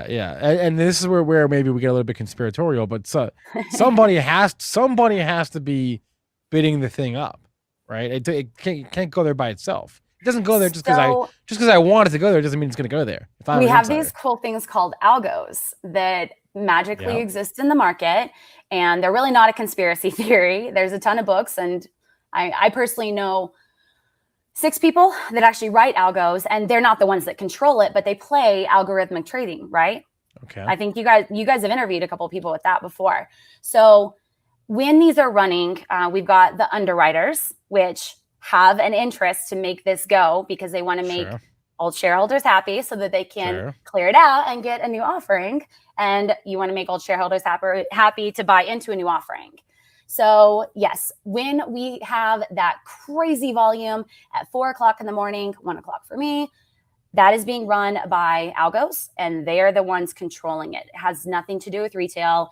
It's not the gamer mentality of longs versus shorts when it first starts to run. Yes, during the day we have longs in, we have shorts in, but the initial push to get attention, that's not retail. Like retail can't at 4 o'clock in the morning cause a 2 million. They just don't. Right. Nobody's awake.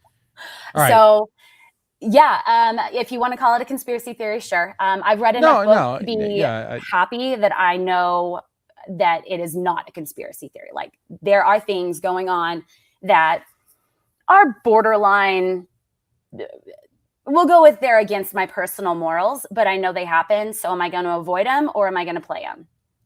So with regards to IMPP specifically, this move is over. This is done. Yeah, that's done for this part of the lockup. Right. Yeah. Wait, you said there's 2 on this one? No.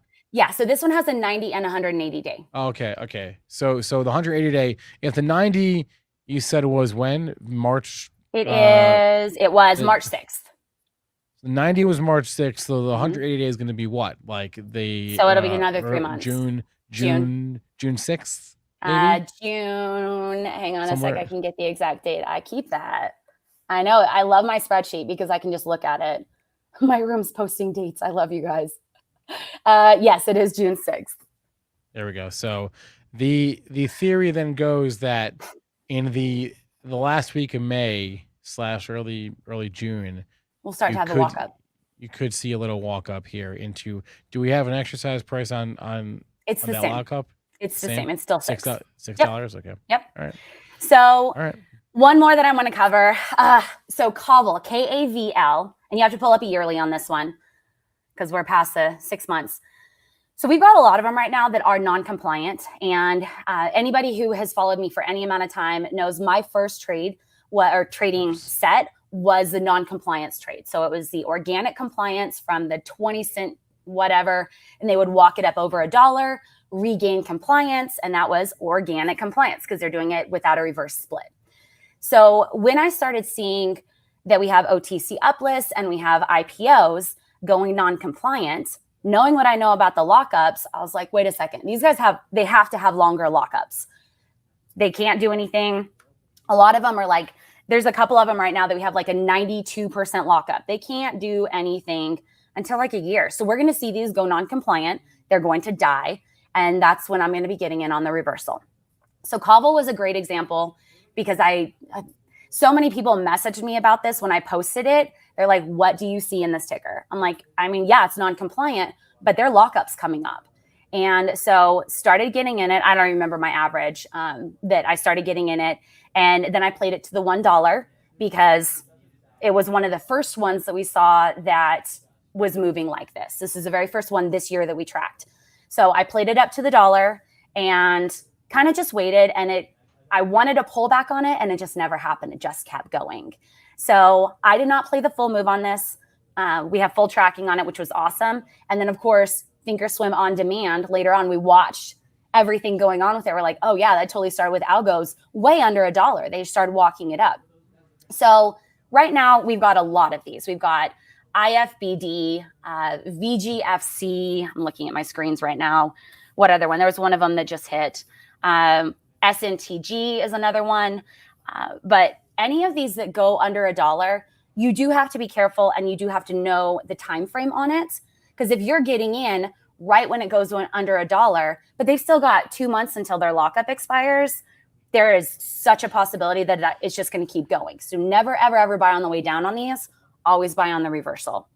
And don't chase. Where do you find the data, the information here, the lockup dates, the option, the exercise price? In the filings, specifically in the 424 filed after they list. So they'll have an 8-A the day that they list, or the day before they list. Whatever they have goes into effect, so we'll have the effect on it. And then most of these adjust their price when they actually list. Like we had one of them the other day. It was supposed to do a 1-for-8 split, ended up doing a 1-for-4 instead. So that kind of, I took a hard loss on that, and I've been really public about it because people are like, what did you do? Well, I got in early and they did the split off. So that is, it happens. It does. New rule for me, don't get in before the split. That's always actually been a rule, but it's fine. So with these, as soon as they list, I mark them on my spreadsheet, and it's bright purple. So the next day I'll go in and check for a 424 that has accurate pricing. And that is where I'm searching the exercise prices and the lockups. So literally just lock up. And I use BAMSEC for all of it, BAMSEC. Edgar, you can't save anything, and BAMSEC's awesome. I love them, and not a plug for them because they just got bought out, but we'll see how that goes. But you can save information. So with going through and looking it up later on, it makes my life so easy. And of course, my spreadsheet with, 1,200 columns. Someone asked if we have a lockup calendar in Benzinga Pro. We do not, but if you would find it interesting, tell me in the chat, and I can make it known to the powers that be, because we have a lot of different calendars on Pro. We got IPOs, we got splits, we got offerings, but we don't have lockup expirations. So the biggest problem with the lockups that we found is you cannot do the canned 6 months. A lot of them are 6 months, but like on my spreadsheet, I used to have the 90-day lockup and 180, and I changed it to LPX1 and LPX2 because some of these have a 90, some of them have a leak out. We have one right now. It's got a 30, 60, 90, 180, 270. Like, who does that? Stop it. But it makes it so you can't have it canned on these. Yes, majority of them, because of Rule 144, they have a 6-month lockup, but it's not all of them. So you do have to check in the filings if you're playing this. And I think that's why it's not a crazy popular play right now. It's because you do have to know how to read the filings. Do these apply to SPACs at all, or no? Are you mostly just doing IPOs and uplists? So we're only doing the IPO and uplists right now. We have played several de-SPACs on those. Okay. Generally, they'll open out the gate. It has to do with the redemption from what we've tracked. So SPAC to de-SPAC. And the ones that die out the gates and hang out around like 5 or 6 for a couple days or a week or so, those are the ones that I'm interested in, just because statistically those are the ones that will run, and it's worth chancing the risk in my book on it. So right now there's 2 of them. I don't even have them up on my screen. I had to kill one of my screens to do the duel. But I want to say it's all right, room, help me out. I know you guys are watching. RGTI, and what's the other one? It's P something. PG. Hang on. See if I can find it. It's so interesting on the SPAC front, because we've Chris Catchy and like our SPAC guys have talked about the whole redemption thing, and how if there's a lot of redemptions, it lowers the float dramatically, and like to me, like it's also counterintuitive, because if you see a lot of redemptions, like theoretically that's not good. That means that projects a lack of confidence, and yet it does the exact opposite for the stock that you would presume. If I heard, hey, half the room just redeemed their SPAC, they don't want any part of this, I would say, oh, well, me neither. And yet You see, Those are the runners. you see it all the time. Yeah. The stock just runs on it because there's so few shares out there.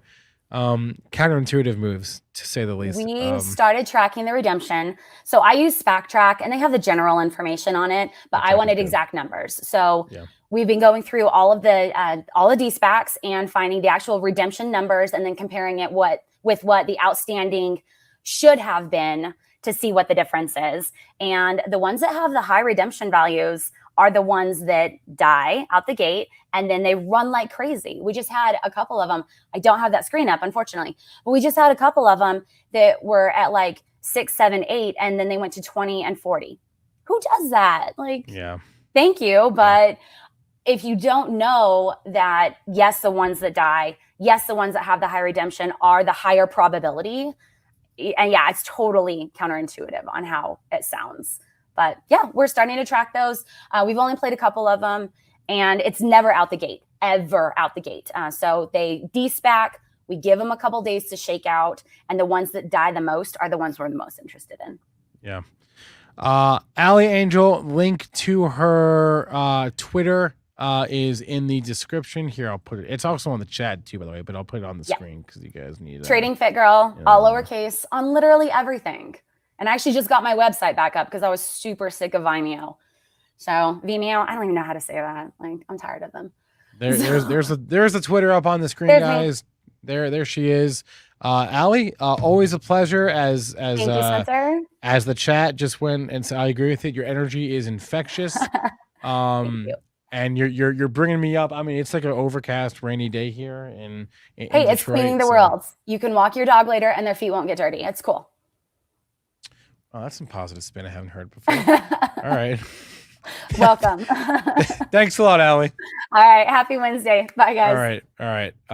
Guys, that was fun. Smash a like for Aly. Hey, give her props. She found a strategy, and she's done the homework, and it's working for her. And it's definitely like a strategy that's off the beaten path. The one part of this that I really that I'm stuck on is the whole run up into the expiration. I obviously we all understand the incentives there. We understand why a company would want to have their shares get to a certain point, if that point is also a redemption price for the insiders and for the employees. But yeah, that run up is just it's interesting, isn't it? Whether you want to say it's algos, I'm sure it is algos. I'm sure it is algos. But someone's got to buy. Someone's got to be the one to buy on the way up, so that they can sell and take it back down again, and maybe do an offering while they're at it. Anyway, Aaron Bree, I heard through the grapevine that we have the video of you outside just there. Yeah, I don't know how great it's gonna. I guess as far as the audio quality. It's fine. It's fine. I'm getting word from our producer. It's fine. It's fine. It's fine. He said. Producer Aaron Thomas, do we have the video ready to roll? It's the wrong format for StreamYard, so just give me a second. It's the wrong format for StreamYard. You're not supposed to say what we use to stream. SMH. All right, y'all. Well, let me know what. Sorry, you guys... Yard Stream, as Joel calls it. Dark Stream. Yard Stream. Oh, Yard Stream. That's what Joel calls it. It's like Bookface. Yard Stream. Bookface. Anyway, yeah, Greg, it's what I was getting at there a little bit. Yeah, let me know what stocks everyone is watching today, because I mean, wait, look, the AB hedge fund is always looking to make new positions. I never finished going over my idea here was to buy like either the XLP, right? Buy the XLP, but the problem is I kind of want to wait for a pullback, or like one of the top components in the SLP, right? XLP, right? So like staples, right? I talked about food stocks a lot, but just staples more broadly. What about Kraft Heinz? Philip Morris. I'm not here. How's Kraft Heinz doing? I lost a lot of money on Kraft Heinz a couple years ago. I bought it 16, sold at 30. What? 60 and sold at 30? Yeah. That's not good. No, it was bad. You got your boy Warren Buffett got you in that trade. My boy Warren got me in. My Philip boy Morris. Warren did not get me out. I'll tell you that. Warren Thanks Philip, a lot, Warren. Philip Morris is not Philip Morris anymore. By the way, it's Altria Group. No, no, there's two. Philip Morris is Altria is the U.S. company. Philip Morris is the international, but they're the same company.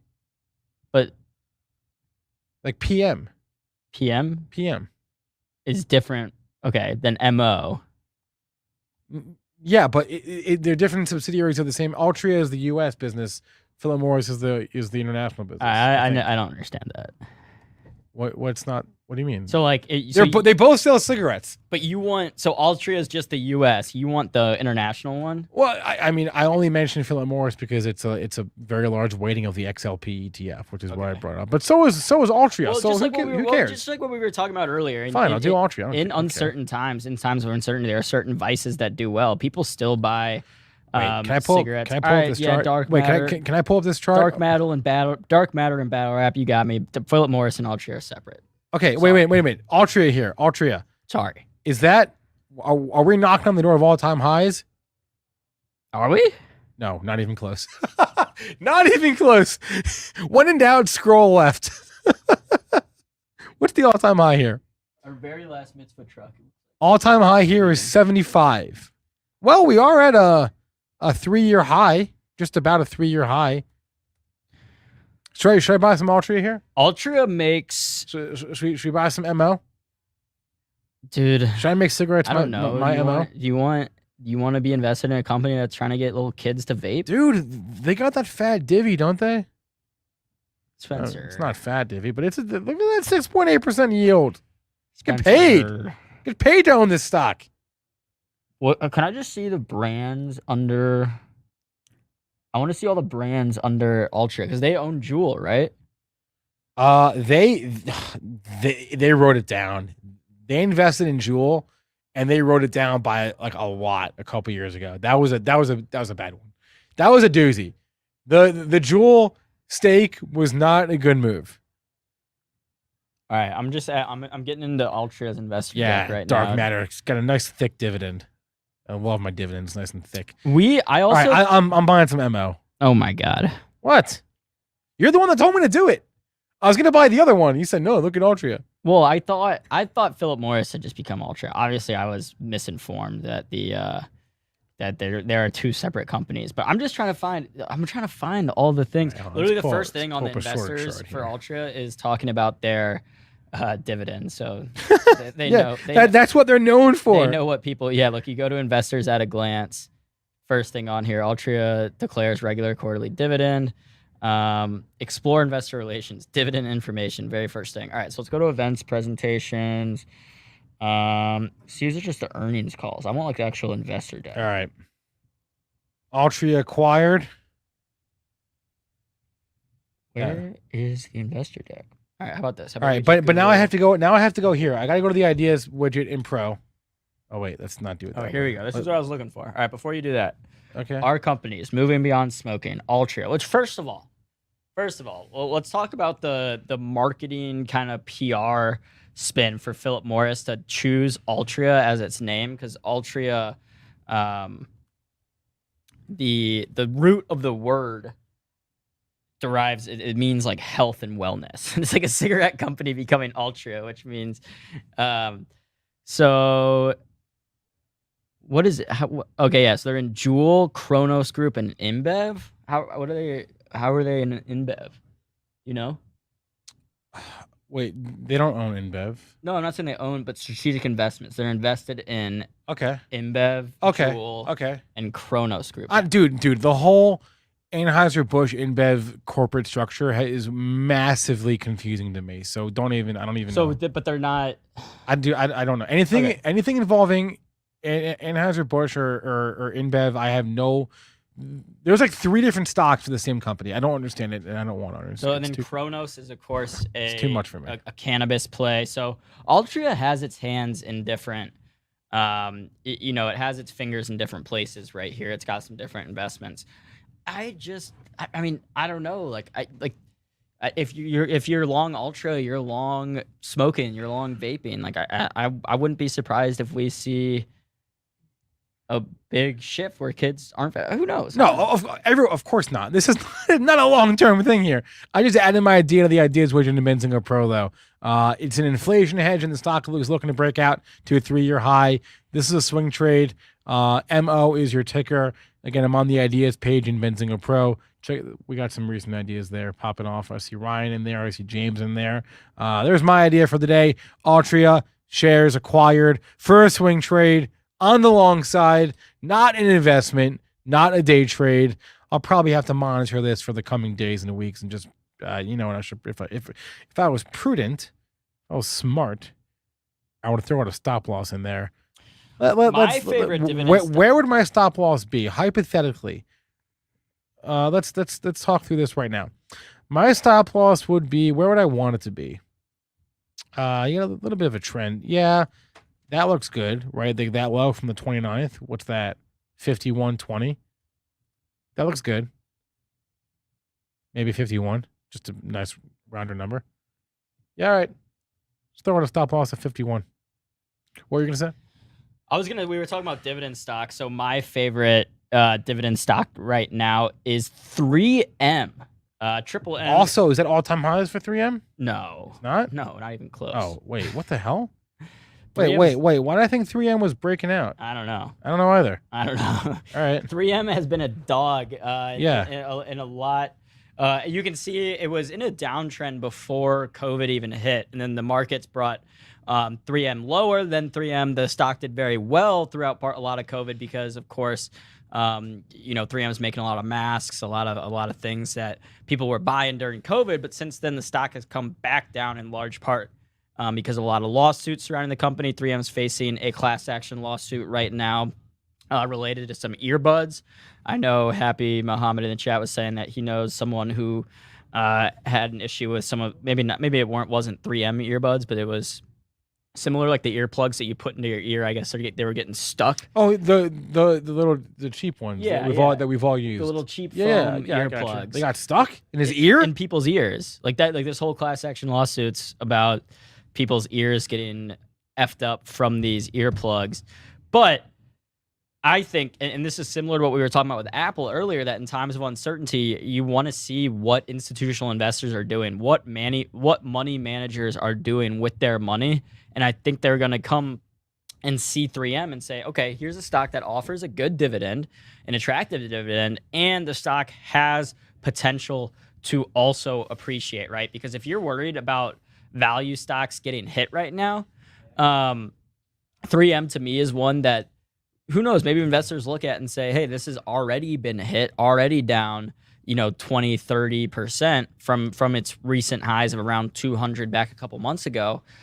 So yeah, I'm in this right now, Spencer. I just have a few shares of 3M in my portfolio that I'm going to hold because I'd rather hold 3M and hope the stock goes up a little bit and collect that dividend than hold cash right now. To me, holding a stock like this, where you do get a guaranteed dividend and also the chance that the stock goes up, is a much better strategy in fighting inflation than just holding cash or not.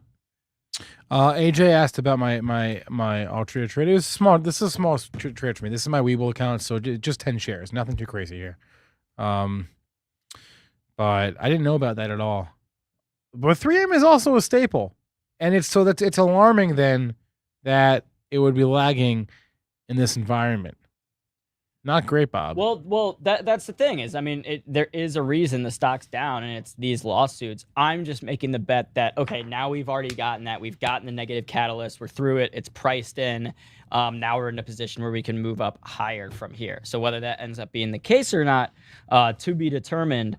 But for right now, I like 3M as a dividend play, as kind of my biggest value play right now is 3M. And then I do have one more kind of value play, but I haven't finished going through the exact financials and stuff. So I'm going to do some more DD on that before I pitch that one on the show. And then I'll also include that in my trade ideas on Benzinga Pro. All right. I just made sure my Altria stop was set. I threw it at 51.10.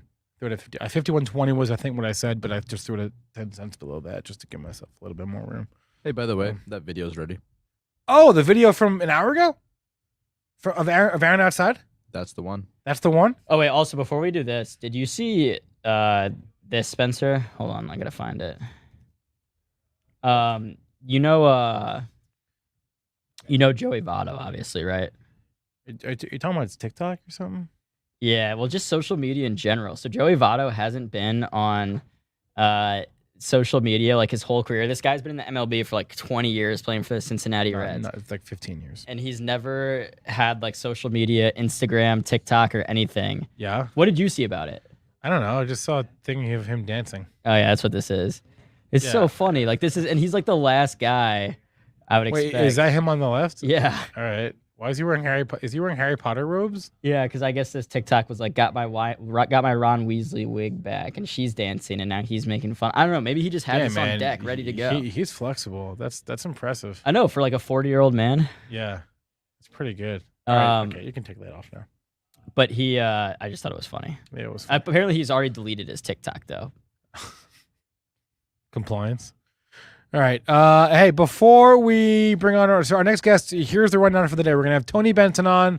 Patterns in a flash. That'll be at 1:30. I'm sorry, 1:15, and then Jesse Kaylor on at 1:30. But before we do that, and before we play this video of Aaron Bree outside doing Lord only knows what, let's do a quick crypto update. Check in on our heat map. How are we doing today?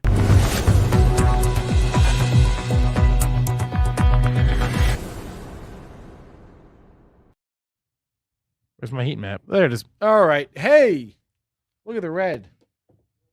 Look at the red on the screen. No cryptos on the heat map up today. Bitcoin down 5%, ETH down 8%, Solana down 13%. Let's make this a little bit bigger. Oh, man. Let's try that. Wow. Pain. Growth out of favor. Taking crypto with it. Not what you want to see. Nowhere. There is no flight to safety. Hey, you're Doge. Aaron, you're Doge. Hanging out at 1753. I know, I'm down in my Doge position from yesterday. I'm sorry, what did I say? That's the percent. 14 cents. We're down 17% today. Not great. Not great. I don't know about Dogecoin. I do know if you want some Bitcoin, some free Bitcoin, very easy. Go to Voyager. Use the code ZING when you sign up. Fund your account with $100. Make a trade. They will send you $50 in Bitcoin for free. Use Voyager. Coolio. All right. That's the first thing I want to say. Second thing I want to say is we are into the final round of Benzinga's stock market madness. Voting ends on Friday. We went over this yesterday. I'm going to bring the link up on the screen. There it is. I'm going to put the URL up on the screen as well. There it is. Cast your vote for the championship. Tesla versus Camber Energy. The Cinderella story of this March Madness contest. They said St. Peter's was Cinderella, but I'm saying no. Oh, speaking of St. Peter's, Camber, do you see, yes, I did. Camber Energy is your Cinderella of this March Madness tournament. Who will the crowd vote for? Will the crowd vote for Tesla? Will the crowd vote for Camber? Cast your vote. We are giving away $1,000 worth of Bitcoin. That's right. That's like 1/40th of a Bitcoin.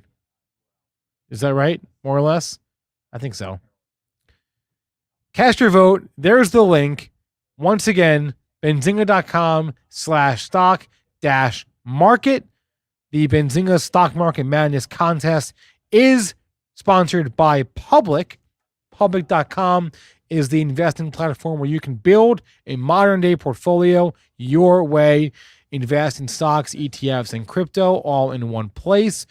So start investing today and be sure to cast your vote. I'm also dropping a link to Public in the chat. There it is. Use that link to learn more about Public. They also just launched a new a new cool product today. They have like a investor relations portal, but it's for retail investors. It looks pretty cool. I'm not going to lie to you. I'll have to check it out. Hell yeah. Where are we at here? I'm just catching up on the chat. Wait, did we just turn? Did something just happen? Or is it? Are we bouncing? Wait, hold on. Let me just make sure. That's the problem with only having one screen. No, nothing happened. Okay. I mean, we stopped going down a couple hours ago. We just kind of been chilling, right? Yeah, we've been sideways for the past. Do you think we're gonna get any move in the afternoon? Well, that's what that's what I want to know. Well, yeah, It's it'd be like great to know. 2:00, right? So we're 45 minutes away from the minutes. 2:00 is going to come around. If it's the same news as yesterday, do we rally? Do we rally because the market is now more certain, or do we sell off because it's confirmation that the Fed's going to be extremely aggressive? Or do they? Is it not a confirmation? Do we not get that confirmation? Does the market rip higher? Like, even if you told me what the minutes said, I don't think I could tell you which way we would go. I really don't. It's very confusing. Wait, I'm setting myself up. I'm setting up the AB hedge fund. Yeah. I have a low risk position here. I'll just share. Low risk. Are you sure that? Then we'll bring on Tony. All right, we'll share this. So I have a low risk, bullish play that if for whatever reason. Did you hear that, guys? It's a risk-free trade. No, what is it? Low risk. You said a risk-free. I said low risk. Cash back guarantee. You follow this trade, you will make money back guarantee. You will make your money back. All right. Sorry, I'm just sharing. Why? All right, make a poll in the chat. I can do that. Oh, about if we think we're gonna, if we think we're gonna move higher or lower from where we're at right now. So let's see. Right now we are at the SPY's at 445. Okay. So I bought 2 TQQ calls that expire this Friday for 48 cents a piece. So my total cost was $96. And the reason I did this was because I already had some puts, was playing short. I did get out of most of my puts, so now I moved to mostly cash. But this position is just strictly for if for whatever reason something in the minutes is unexpected and causes 1 to 2% rally in the Qs, I'll be able to cash out on this trade. As you can see, the calls for the TQQs. I mean, this would require a big move to the upside. Whoa, no, I don't want to sell them. No, by the way, the poll I just put in there, go back. The question was the S&P will close up or down today.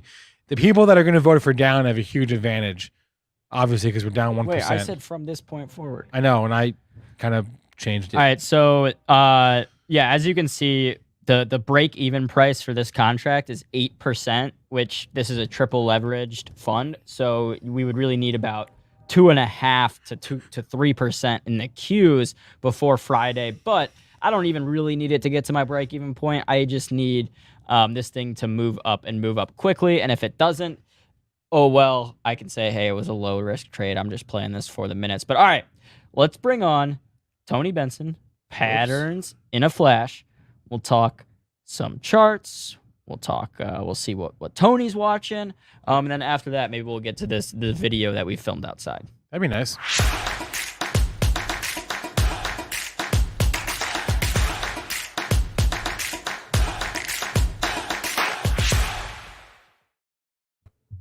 Hey, Tony, how's it going? Good. How are you, Aaron? Pretty good. Cannot complain. Well, I guess I could complain about the markets today, but I'm not going to. Nobody cares anyway, right? Yeah, you know what? Yeah, exactly. Do you want to go ahead and get your screen shared and we can talk some charts that you've been watching? Yeah, absolutely. Number 2. There is my favorite. There we go. All right, we got it. So we're Right looking now. at Novavax here. Wow. Yeah, I had to do a little soul searching on this one because this is one. Okay, explain. What's that? I said explain. Explain the soul searching. What were you? This what is were you one unsure that about? if you see the bottom left corner of the chart back here, this in the very early in the pandemic, I I sold some puts on it, and it closed a nickel above the price I would have been put to stock, which I would have been fine owning it because I thought it had some potential. So I made a nice little 40% return in 3 days on a put position, but had it closed 5 cents lower, I would have owned the stock at about $11. And of course, it ran, you see, to 200. So I missed a huge opportunity. So I've been a little cranky with Novavax. But at the end of the day, you sold the puts and made money, right? Yeah.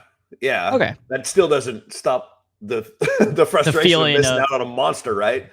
Well, here, let me try to make you feel better. INO. You know that stock? INF? INO. Oh yeah, I know the ticker. I don't know much about the company. It's a Novio. It's a it's another kind of vaccine play. So here's the thing with Inovio, and I'll just make this real quick. Yeah.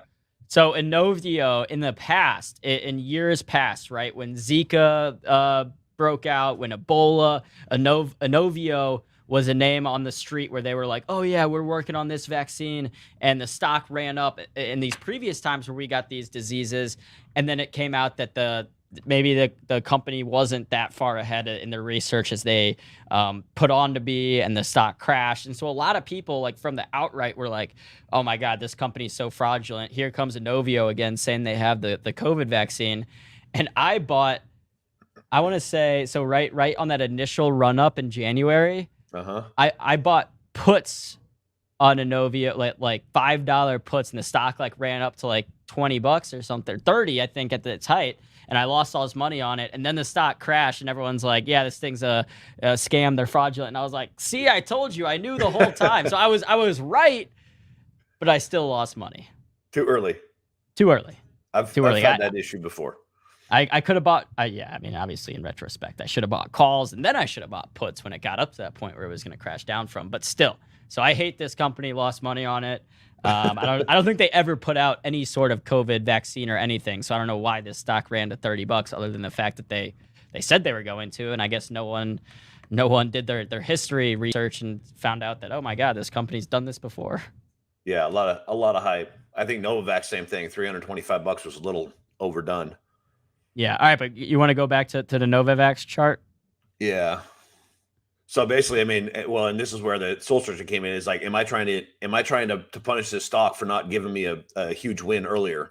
And I'm not. I mean, it's one of those psychological barriers. It's like, I'm not going. We all want to get our money back, right? If you lose money on a stock, you want to get your money back from that particular stock, and it's not a good place to be mentally. But it's a beautiful descending triangle, and the thing that I love about it is this thing's super volatile. From the entry point of 67. The target is 50, so that's 17 points. That's about a 30% move. So, which is already, I think it's down. I just updated this before we got started, so it's down almost $5 already today. So the risk reward right now is a little out of whack. If it bounces back up to that 67 to 70 area, then I'd be looking at a bearish trade on it. So, all right. So if we break that lower blue line that you have, that's when you're looking for a bearish trade? I'm already in a bearish trade. It triggered actually yesterday. I put a little bit in, just a small position. It was about 71 or so, I think, when it triggered. And then I added to it when it hit that 67. I just put a contingent out there that said, give me more if it hits this. So I was already ahead of it a little bit. So today's a good day. If it continues to drop to 50, then I'm extremely happy. I think I got filled on part of the position already. All right. Any other stocks you're watching right now outside of Novavax? Oh yeah, I got a long list. How much time do we have? Beautiful. We've got about 10 minutes, and then we can run through yours real quick, and then see if we have any tickers from the chat we want to check out. Well, when I flagged all the ones that are still potentials, the ones that are not flagged either aren't playing out or they've already moved too far away from the entry point. So, but ARCC, nice little head and shoulders, and it didn't quite get back to the neckline, but pretty darn close. So, looking for a bearish move back to about 20 or so if it continues to fall, which with the market the way it is, looks like it probably will. B8. Oh, go ahead. I was going to say head and shoulders is your favorite pattern, right? Oh yeah, good Oh memory. yeah. It hands down. And the Uh, S&P and the S&P and the Dow have both formed a head and shoulders, just like they did in 07. Really? Right now? Yeah, Could we look at it?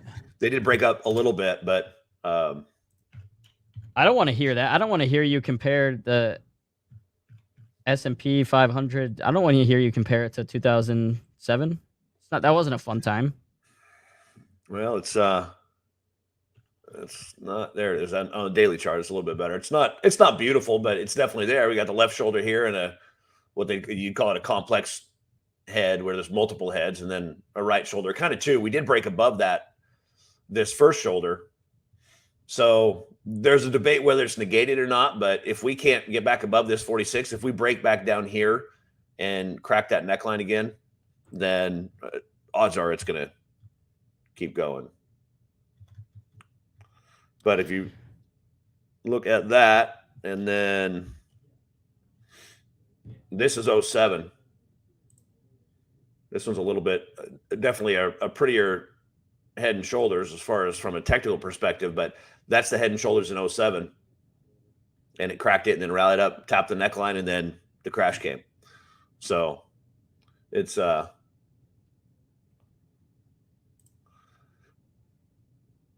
tell people to prepare, because that may be what we're headed for.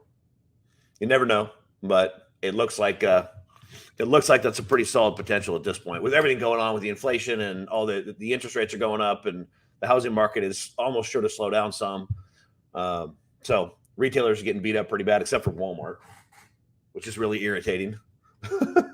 You're trying to short Walmart right now? Yeah, I got puts on it. The funny thing is it's up, and this is the funky thing for those people that are trading options, is it's actually up $2.50 today, but I'm actually profitable. I mean, my put position is actually up in value. Just today. because the IV is rising, or what? Yeah, exactly. Yeah, the volatility is increasing, so the value of the puts are increasing, even though the stock's going against me. So, and there's the Dow. This is a better looking head and shoulders. In fact, this is much prettier than the S&P one is. You got a nice clean left shoulder, nice clean head, and a right shoulder that's actually lower than the left shoulder, which is what ideally you want to see. So, and then the head, the previous high that we've got here on the S&P, it broke a little bit, or almost got up to the other high. It's pretty close. It's almost the same. Here we've got a lower high. So if we break down and continue down from here, then all bets are off. I mean, it's who knows how far it's going to go and how fast. Wow. So what would be that level you're watching on the Dow before you say like, oh, holy cow, like, we could really move lower here, and like you said, who knows how fast? I think the first spot here is this 33.8, which is not only getting back below the neckline, but also there's some fairly solid horizontal support there, about 33.8, 33.8, 34, somewhere in there. If it cracks that, then we're approaching this. If this low fails, if it breaks below this, I mean, the next level is about 31.5. So that yeah. right around 34 is the first spot. I mean, it's just so tough. There's been so much going on this year, Tony, already. We had, outside of just domestic worries between inflation, what's the Fed going to do about interest rates? And then we had you have everything going on in Russia, Ukraine. It's just impossible to have any sort of conviction on which way the market's going to go for anytime you start looking out a week, 2 weeks. Yeah, it's definitely challenging. I think overall, I think there's a perfect storm brewing, honestly. And it's not, I don't want to freak people out, and people call me Negative Nelly all the time. And it's like, I'm just trying to be realistic, and because I don't have any control over what's going on outside there anyway. I can't do anything with what happens with the economy, with what happens to the stock market. All I can do is respond to it. So, well, yeah, and that's why I think it's important to kind of no matter how you're invested right now, right? Well, if you're all on the short side, right, at least consider the bull case, and vice versa. If you're all long right now and you think, oh, everyone that's saying we're gonna see a recession, the stock market's gonna crash, I try to just see both sides and say, okay, well, how am I positioned if we do have a big correction or a crash? Am I positioned where I'd lose all my capital that I have deployed in the markets right now? And vice versa. If if the stock market is going up, am I, over leveraged to the short side where I'm not going to be able to profit if the market does bounce and turn around? So I would always just implore investors, especially if you're somewhat newer, to try to understand kind of how you're positioned in both sides, because at the end of the day, like Tony's saying, there are a lot of indicators that point that these stocks can continue to move down. But the flip side of that is, over time, the market's gone up. So who's to say what's going to happen a week from now, 2 weeks from now, a month from now, 6 months from now? Yeah, I tell most people is, if we are going to crash, are you protected? Are you either get out of the way, learn to get out of the way and make sure you're not there. There's the old saying, don't catch a falling knife or falling piano. Either get the heck out of the way, or learn to trade the downside, or learn to protect yourself. I mean, if you got a long portfolio, a bullish portfolio, you could always buy puts as an insurance. That's essentially what they are. That way, if the market does crash, then the value of your puts go up while the value of your stocks go down. So at least you've got somewhat of a hedge there, if you will. So I pretty much just trade short term. So I'm in and out, within either the same day or within a few weeks, usually tops. So I'm not too worried about what's happening long term. I'm not buying stocks to hold for 10 years. So did you not invest like that at all? I've got a few little ones, but okay. I mean, some I've got like 100 shares of, I don't even remember what it was. I got in my kids' accounts for them, something that had some potential to take off, but not really. Yeah, and I always think that's so fascinating, hearing how people that are typically, short-term traders, like how do they even have a long-term investment account? If they do, what is in those accounts? Are they like the big names, or are they the names that you're talking about that are kind of smaller names that have the potential to, 10x over time? Yeah, and that's, if I'm looking for something long-term, that's what I want, is something that's got potential, really some growth potential. I'm not going to go buy a Microsoft or something. I don't want dividends. I got a friend that keeps asking, what's a good dividend stock? I was like, I don't know. I don't do dividends. I said, I just did a $450 dividend on Amazon on Apple in 45 minutes. That was my dividend. There you go. Yeah, you don't need a dividend if you're in and out of trades like that and making money. Yeah. Let's see. So I do see someone in the chat's asking about ticker MO Ultra. We were talking about this on the show earlier, so maybe when we were talking about it, this person was considering a trade and they want to hear your thoughts on it as well. Yeah, this is interesting. It's I remember when they broke apart. I mean, it was Philip Morris, and then they broke to Altria, and I don't remember how it all went down, but it's made the chart a little bit wonky long term, at least. And I just saw something a couple months ago that some report came out that smoking is actually, I mean, the number of smokers has actually increased this year for the first time in 30 years or something like that. Really? Yeah. So that could bode well for these guys. And that's one thing. And that's the other thing too. If you are a bull, then if the economy goes bad, then smoking companies, alcohol companies, makeup companies, L'Oreal, all those, right? Because the ladies want to look pretty. If they can't go out and buy a new car, then they buy makeup, right? It's cheap. I know it sounds a little weird. But at the same time, it's one thing I learned years ago is, in a bad economy, there are certain industries that do well. The sin, what do they call them? Vices. What's that? Vices. Spices? No. Vice. V-I-C-E. But yeah, there you go. The vice companies. Yeah. Yeah.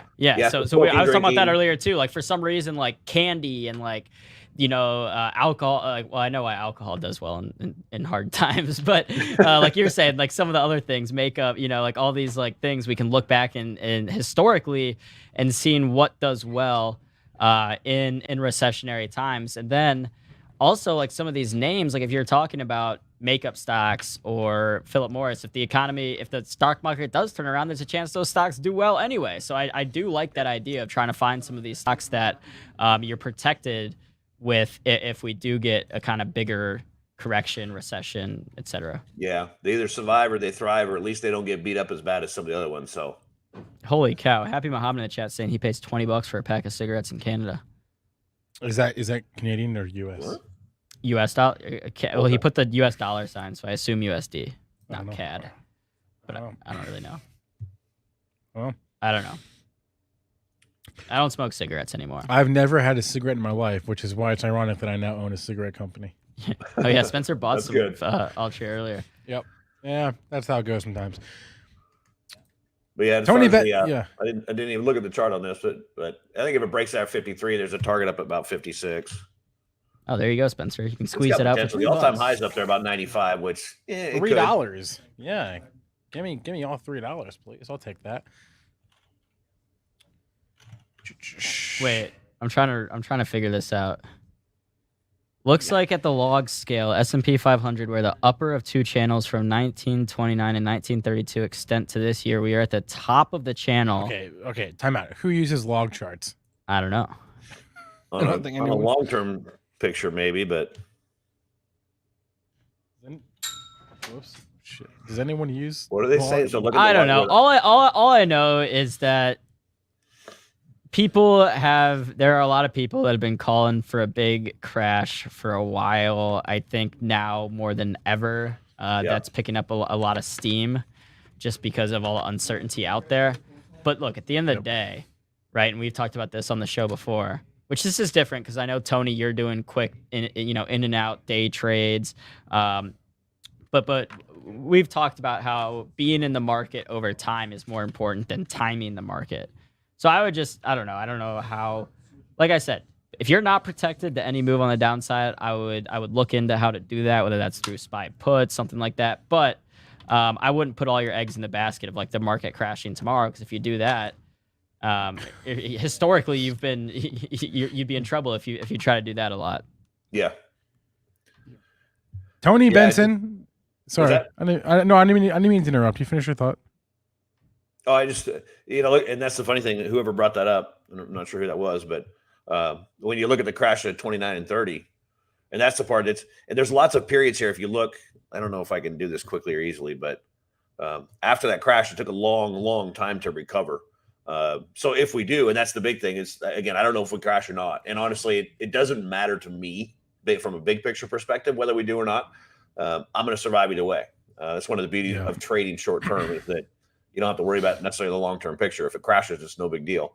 But there's a lot of periods that are, we usually have like a 16 or 18 year period of just stagnation, and then it takes off. Like here, from 62 to 80 was basically just a sideways move. And then we took off and ran. And then we have this period here of, I think that's only about 12 or 14 years, between the late 90s and 2000 and 2012, before just this 2012 we broke out. So I think at very best, we're going to go sideways for a number of years. We'll have some periods like this where we have, historically it's relatively small crash. You can see on a logarithmic scale here, it's not that big in the big scheme of things. So, all right, but we shall see. Tony Benson, patterns in a flash. Link in description. Tony, always a pleasure, man. Thank you, Have a good one. Already. Hey, let's bring on Jesse Kaylor. Now, I feel like we need to apologize to Jesse a little bit here because I was not here on Friday, but I heard and I wasn't watching the show, but I heard through the grapevine that you left Jesse alone on the stream by himself. Well, is this right, Jesse? Like I was like, oh no, it was crashing. The daughter came in. I'm like, I need Spencer to take me off screen. What did you do, Aaron? No, in my defense, Jesse, my voice, I couldn't join the stream because every time I did, my audio ruined the whole. I was roboting. So I was. Your Neuralink was messing up. It was bad. I'm sorry, Jesse. I do apologize. Hopefully, I'm okay with it. I mean, shit happens. Excuse my language, but Wait. Anyway, Tiny Pie says, "Don't tell me about Friday." I already know about Friday, man. Friday was chaos. I know. I heard all about it. I mean, it's okay. I thought we planned this, so it was April Fool's, right? I think we were close. Oh, it was perfect. Yeah. Perfect timing. Everything was actually planned. It was normal. So anyway, how's everybody doing today? We were looking at the SPY. I was just kind of checking out, seeing this big, nice, chunky breakdown we got right there. Trying to find some support in these 444, hopefully, and can catch that. But if not, like you guys have been saying, got some downside possibly coming. And then we talked about NVIDIA on Friday, right? I hope you didn't take that, right? I played NVIDIA. Let's see. I forget. I forget. I play NVIDIA a lot, so sometimes I forget how I played Well, it. you said, hey, should I take any of these options? And I was like, well, I think we got some further downside to come. But if you did, I think they were at like 1100 or no, 900. And basically I said, well, you should probably wait to see if they go towards that 260 mark. And then when it hit 260, it's right where that line is in the middle there. And you see what it did from there. It broke down, but I'm sure they're worth about $100 now, you know? Oh, that's right. We were talking about the calls for NVIDIA, right? Yeah, calls. Yeah. And it was like 270, I think, at the time. Yeah. I did on Friday. That was April 1st. I bought. Okay. Yeah. Here's what happened. So I bought some NVIDIA calls on Friday at 3. I'm looking at it right now at 3:24 p.m. Eastern. So that was right before we got that kind of rally in the afternoon on Friday. So the calls actually went up a lot. And then Monday, markets were up. They went up even more. I didn't sell them. And then yesterday, NVIDIA was down. I sold them for a loss. But I was up on them for a while, which is what matters, Jesse. Did you break 100%? At one point, I don't know. I sold them. I bought the 2 contracts at 105 and I sold them at 80. At one point, I do think they were up more than 100%, though. Right. So you just set that 100% goal, man. Just never look and just let it trigger itself for you. That's it. 50% stop loss, 100% gain. I like that a lot, actually. 60% of the time, it works every time. Sex Panther. No, I'm just kidding. You guys know Anchorman. No, sorry. Of course. Campbell's Soup is on my radar for. Hey, Spencer. Food stocks. Now we're talking. Let's go. Spencer wants some Campbell's Soup. Stocks. Who eats soup? It's not even about that. Who buys cans of soup at the grocery store? Here's what it is. They had really, really poor guidance. They had a bad quarter. Everyone thought Campbell's Soup should be making money during a recession. People were in there. But now they're getting into NFTs. Well, let's just get rid of that for a second. Let's talk about the price increase that they announced during that time. They gave everyone guidance that they were going to increase prices. So with everything, when they're getting hit with all this inflationary aspects of ingredients, things of that nature, they're raising the price for the stores to carry the soup. So it's reflecting on the people that are actually carrying it, not on the customers as much. And I think that well, those stores are just going to pass them down anyway. But yeah, well, they will either way. Whatever. Yeah. Well, they spun it right. But at the end of the day, I think you might continue to see some big gains, maybe some new highs like Hershey's we heard earlier. So yeah, well, I would know that. Like, I'm interested in the kitchen staples that everybody needs, right? So like Campbell's owns Swanson, right? Swanson's like chicken broth, right? Everybody people sure, maybe no one's buying like canned soup. I just bought some canned soup for the first time in like a long time the other week.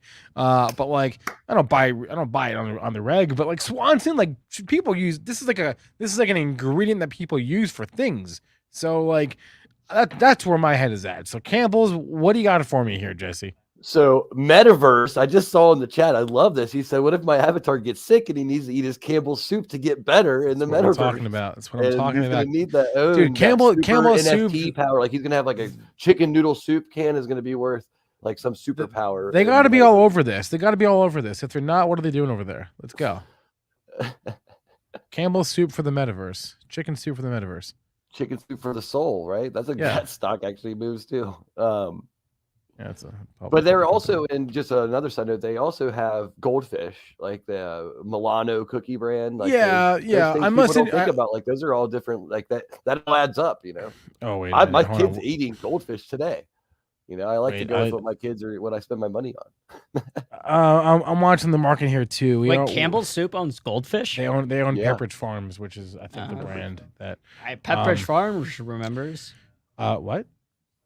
Okay, no, forget it. I'm watching the overall market right now. I'm seeing we're moving here. Yes, up. Let's go. It's gonna pump.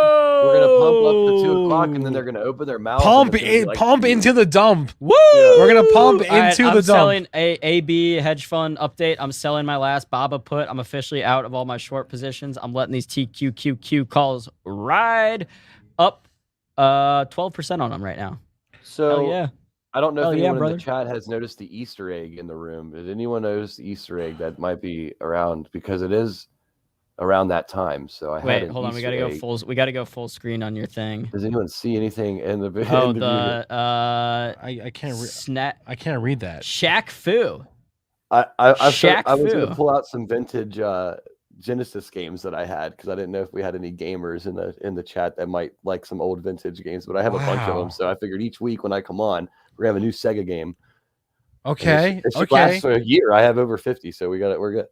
Wait, But, is it this is not Dreamcast. This is like Sega. It's the Sega Genesis, the original. The But Genesis? this Okay. is segue Wow. into my next, which is the top of this. What does that say? EA Sports Electronic Arts, right? Or no, Electronic Arts. not EA Arts. Hey, I when I had to say Syndicate. it, but the stock Electronic Arts was on your radar? Radar here for, I think they've been beaten up for too long.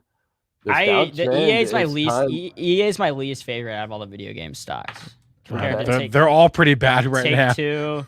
I like Take-Two. No, look at Take-Two has done a better job holding up compared to its peers, which Who I was see as a good sign. Take-Two before? Huh? Who was Take-Two before the last 2 years? I don't know. Okay. I have no clue. All I know But is we all Take-Two's know got EA Sports. Or Very sorry, true. Electronic No, Arts. no. Everyone, no. People know Take-Two. yeah. It's Rockstar. it's Grand Take-Two Theft has Auto, Red Dead 2K. Redemption, right? Yeah, but Grand Theft Auto and 2K are their Does biggest. anyone still Are their play two those biggest. games? 2K or Grand Theft Auto, yes. Well, it's so weird. You go on Twitch, right? And Twitch is where people watch other people play video games, which I've never really understood. But I'm doing a live check on Twitch right now. Let's see how many viewers Grand Theft Auto 5 has. So Grand Theft Auto, whoa. Right now, is that right? It's saying it's got 548,000 people watching Grand Theft Auto right now, a game that came out like 10 years ago. For comparison, 146,000 people are watching Fortnite. So like four times more people are watching Grand Theft Auto on Twitch right now than Fortnite, which is just insane considering how old Grand Theft Auto 5 is. But anyway, I do think EA Sports, it's got some great franchises, right? FIFA, Madden. But what's the, like, I'm just searching for a catalyst, because for Take-Two, Grand Theft Auto 6 is going to come out at some point. They're going to be involved just with anything that's future gaming. I think they're just going to be sitting there just like every other gaming company, and they're going to keep Activision, Blizzard, like they're going to keep up. And that's it. It's more of maybe a long-term play. But if you see this, all I was going to say is just pay attention to this low here at 118. If it ever comes back below that, then I would be out. But obviously from right now, that's the point I'm looking at, is 118, 116 on a technical standpoint.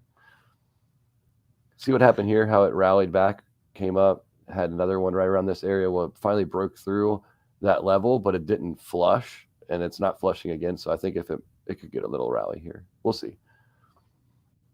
Could take a while. Do we have the video from outside? Maybe we play it while Jesse's on and we can do a live reaction. Wait, how long was the video? I don't know, 10 minutes maybe. Do we know? Rohan, Aaron? Neither of them are at their desk. I just almost spit out my food when Spencer goes, "There's a bunch of Jews outside dancing around," and I'm just like, "Oh my god!" It was scary, man. I didn't know what was happening. Literally just out of the blue, because they were honking their horns. Whatever. It was a lot of ruckus. It was a large ruckus. That's what it was. All right, we are inside of 13 minutes until our lives are about to change with the release of the March FOMC minutes. I cannot stress this enough. This is going to be some life-changing stuff right here.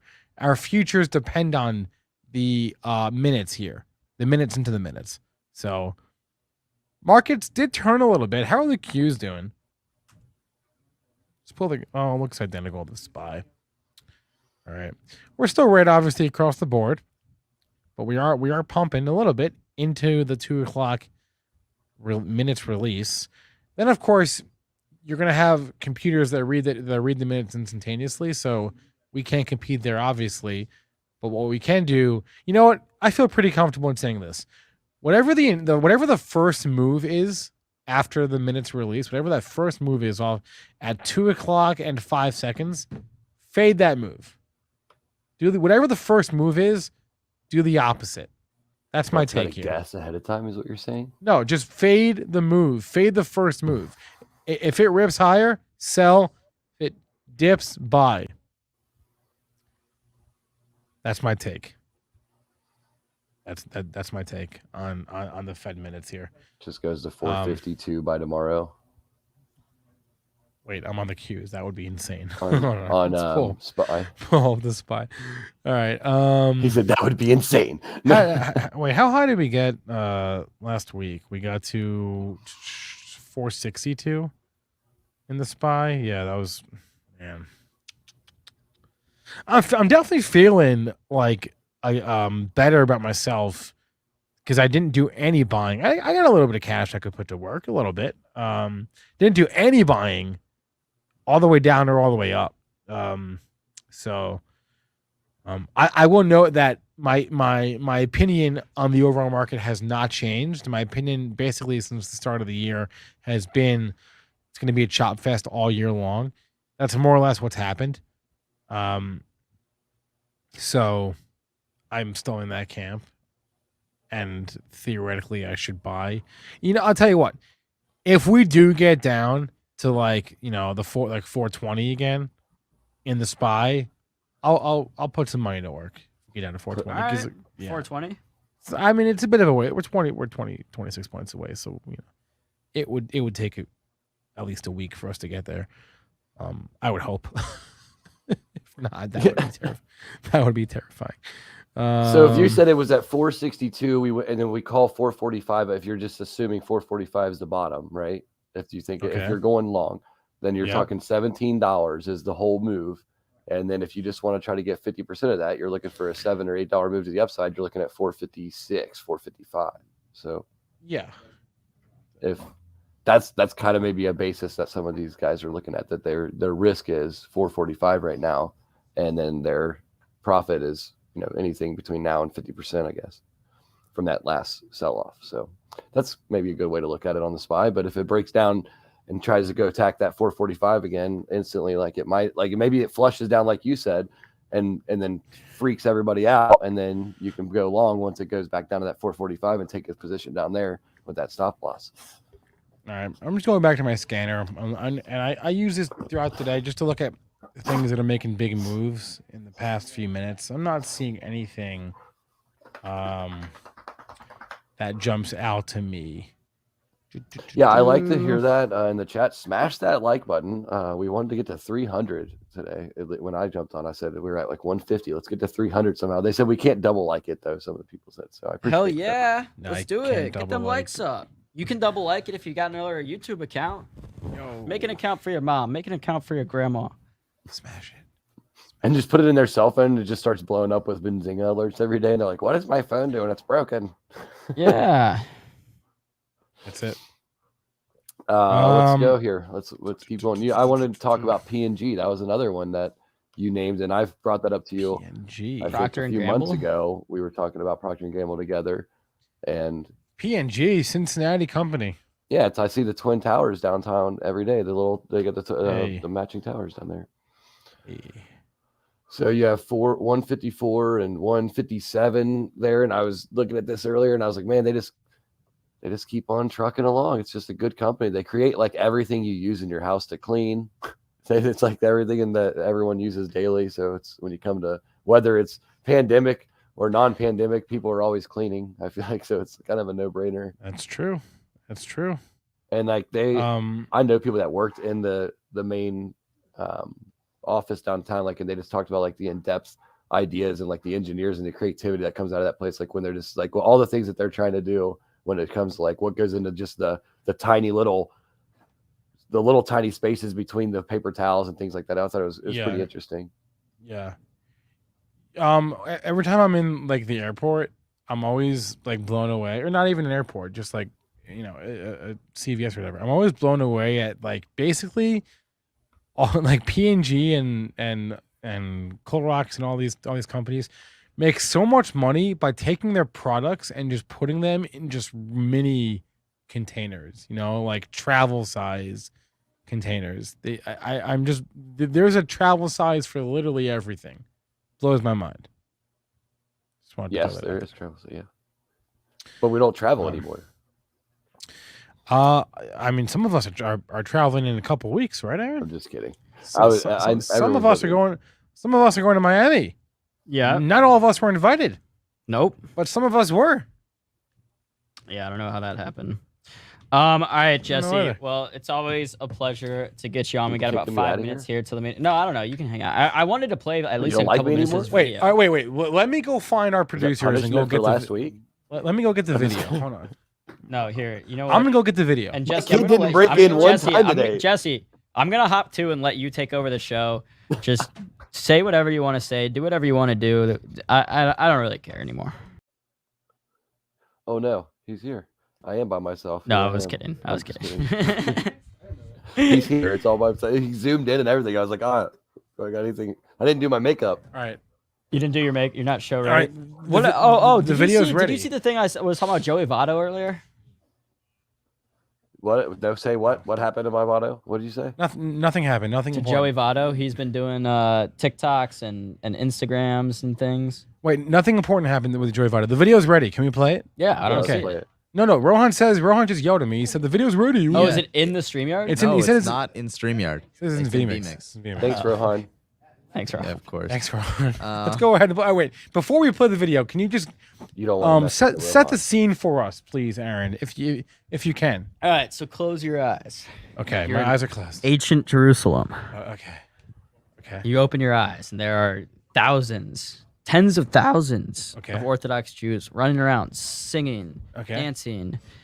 Why are they singing and dancing? I don't know. All right, now the scene is set. Okay. Play the video. Okay, and by the way, you guys are gonna be like cut off. It's coming in your video feed. That's alright, fine. So. Mike, Okay. Easy Mike, best chat guy ever. Easy Mike. Easy Mike. Is that mic working with this or what? It works on There's Raz. You're Raz. If I stop. Now you're just Aaron, you using- got to be over here. All right, I'm here with Aaron Bree, live on the scene. This is for Passover. This is an interlude into love the the jacket. Benzinga show. What's our show? Daily show? Benzinga Live. This is for Passover. This is a group of young kids to take some video in downtown Detroit. Oh my God. So we have a mitzvah in the Jewish culture is a good deed that you can do. And what we have here around us, Aaron, if you turn around, you can see there's a real live mitzvah tanks in the live. Mitzvah tanks. Never heard of that in my life. So we are very blessed today to be Is in that the Aaron on presence. Aaron? And to be in the These two presence of Aarons? so Shabbat, the Kabbat, you know. Chabad. What are they doing now? They're just standing there in their hats? Yes, we're at Chabad.org for information about Passover, information about Education Day USA, and information about the upcoming Passover and the birthday of the Rebbe. And we are also here in Detroit, right a mile away from here on Mack Avenue, 278 Mack. What's your URL? Our URL is chabadinthed.org. chabadinthed.org. So, Rabbi, I understand there's some fascinating history behind the mitzvah tanks. Yes. Do you mind giving me a brief explanation of that history? Absolutely. So, back in the 1970s, the Lubavitcher Rebbe of blessed memory encouraged his followers to reach out to their fellow Jews and offer them to do a mitzvah. And some boys decided to rent a pickup truck and so rent some trucks, and they started driving around. And the word tank kind of stuck to it, and the Rebbe really embraced it. They said, we see a lot of tanks around the world spreading destruction and causing war and causing discord between people, and here we have an opportunity to use the concept of the tank, and instead of Check. the world and that West Bloomfield, Detroit. So we're going to be all around all the cities. Boys are going to go around. Right, let's fast forward through that. It's no offense to the rabbi. And make sure that Campus Marshall looks nice now than before we came. That's number one, obviously. And number two, the spirit. If you leave the room, are people smiling and happy that you came in, or when you leave the room, people are relieved that you're leaving and thinking, "Thank God he's out of here." That's something. That's a mitzvah. Is he getting back on the tank? Is So there food? have fun for the rest of your day and good luck. Thank you. Appreciate it. What? Okay, I still don't even know what I just watched, but I appreciate you, Aaron, and I appreciate Jason and his lack of let's get Jesse back here. Sorry, his lack of knowledge about anything as it pertains to his own religion. But it looked like he had fun. It was said- a lot. He A lot said of fun. "Hobbit of a ding dong." was- Got it. It was chaotic. I don't Yeah. know. I mean, Yeah. it was. All right. That was Why is it so something, dark outside? that was something new. Anyway, we got to wrap it up though, because the roadmap is Sweet going jacket. live. Talking. Bye, guys. Oh wait, see you and guys. we got 1 minute, less than a minute till our lives are gonna change with Love the you, release Jesse. of these minutes. Jesse. Jesse Kaylor, we're wrapping up too because the roadmap is going live. Chris Kachi, Brian Moore, talking NFTs. Oh wait, shoot. Did they say that they were going live today, or that they're doing? They said one day soon they're replaying their Cool Cats interview. Is that today? That may have been Might have today. been Monday. That may have been today. It's not today. They're live today. They're live today. Crap. So we got to go because they're live. Yes, they are live today. All right. Which means we got to wrap it up. So smash the like button, subscribe, join us on YouTube, click that join button, become a member, get Benzinga Pro for free for 2 weeks. pro.benzinga.com. What else did I want to plug? Check out our events, guys. Benzinga Cannabis Capital Conference in April. FinTwit Summit in May. Links, codes in the description of this video on YouTube. Thanks to all of today's guests. Thanks to Chris and Mitch for joining us as well. And we're done. Before we go, real fast. How are we looking out there? Are we moving? We are not. Okay, I'm seeing. Oh, we're moving. We're moving. All right. Up. We're moving up, down, all over. We're moving. Oh wow. Oh wow. Ho ho!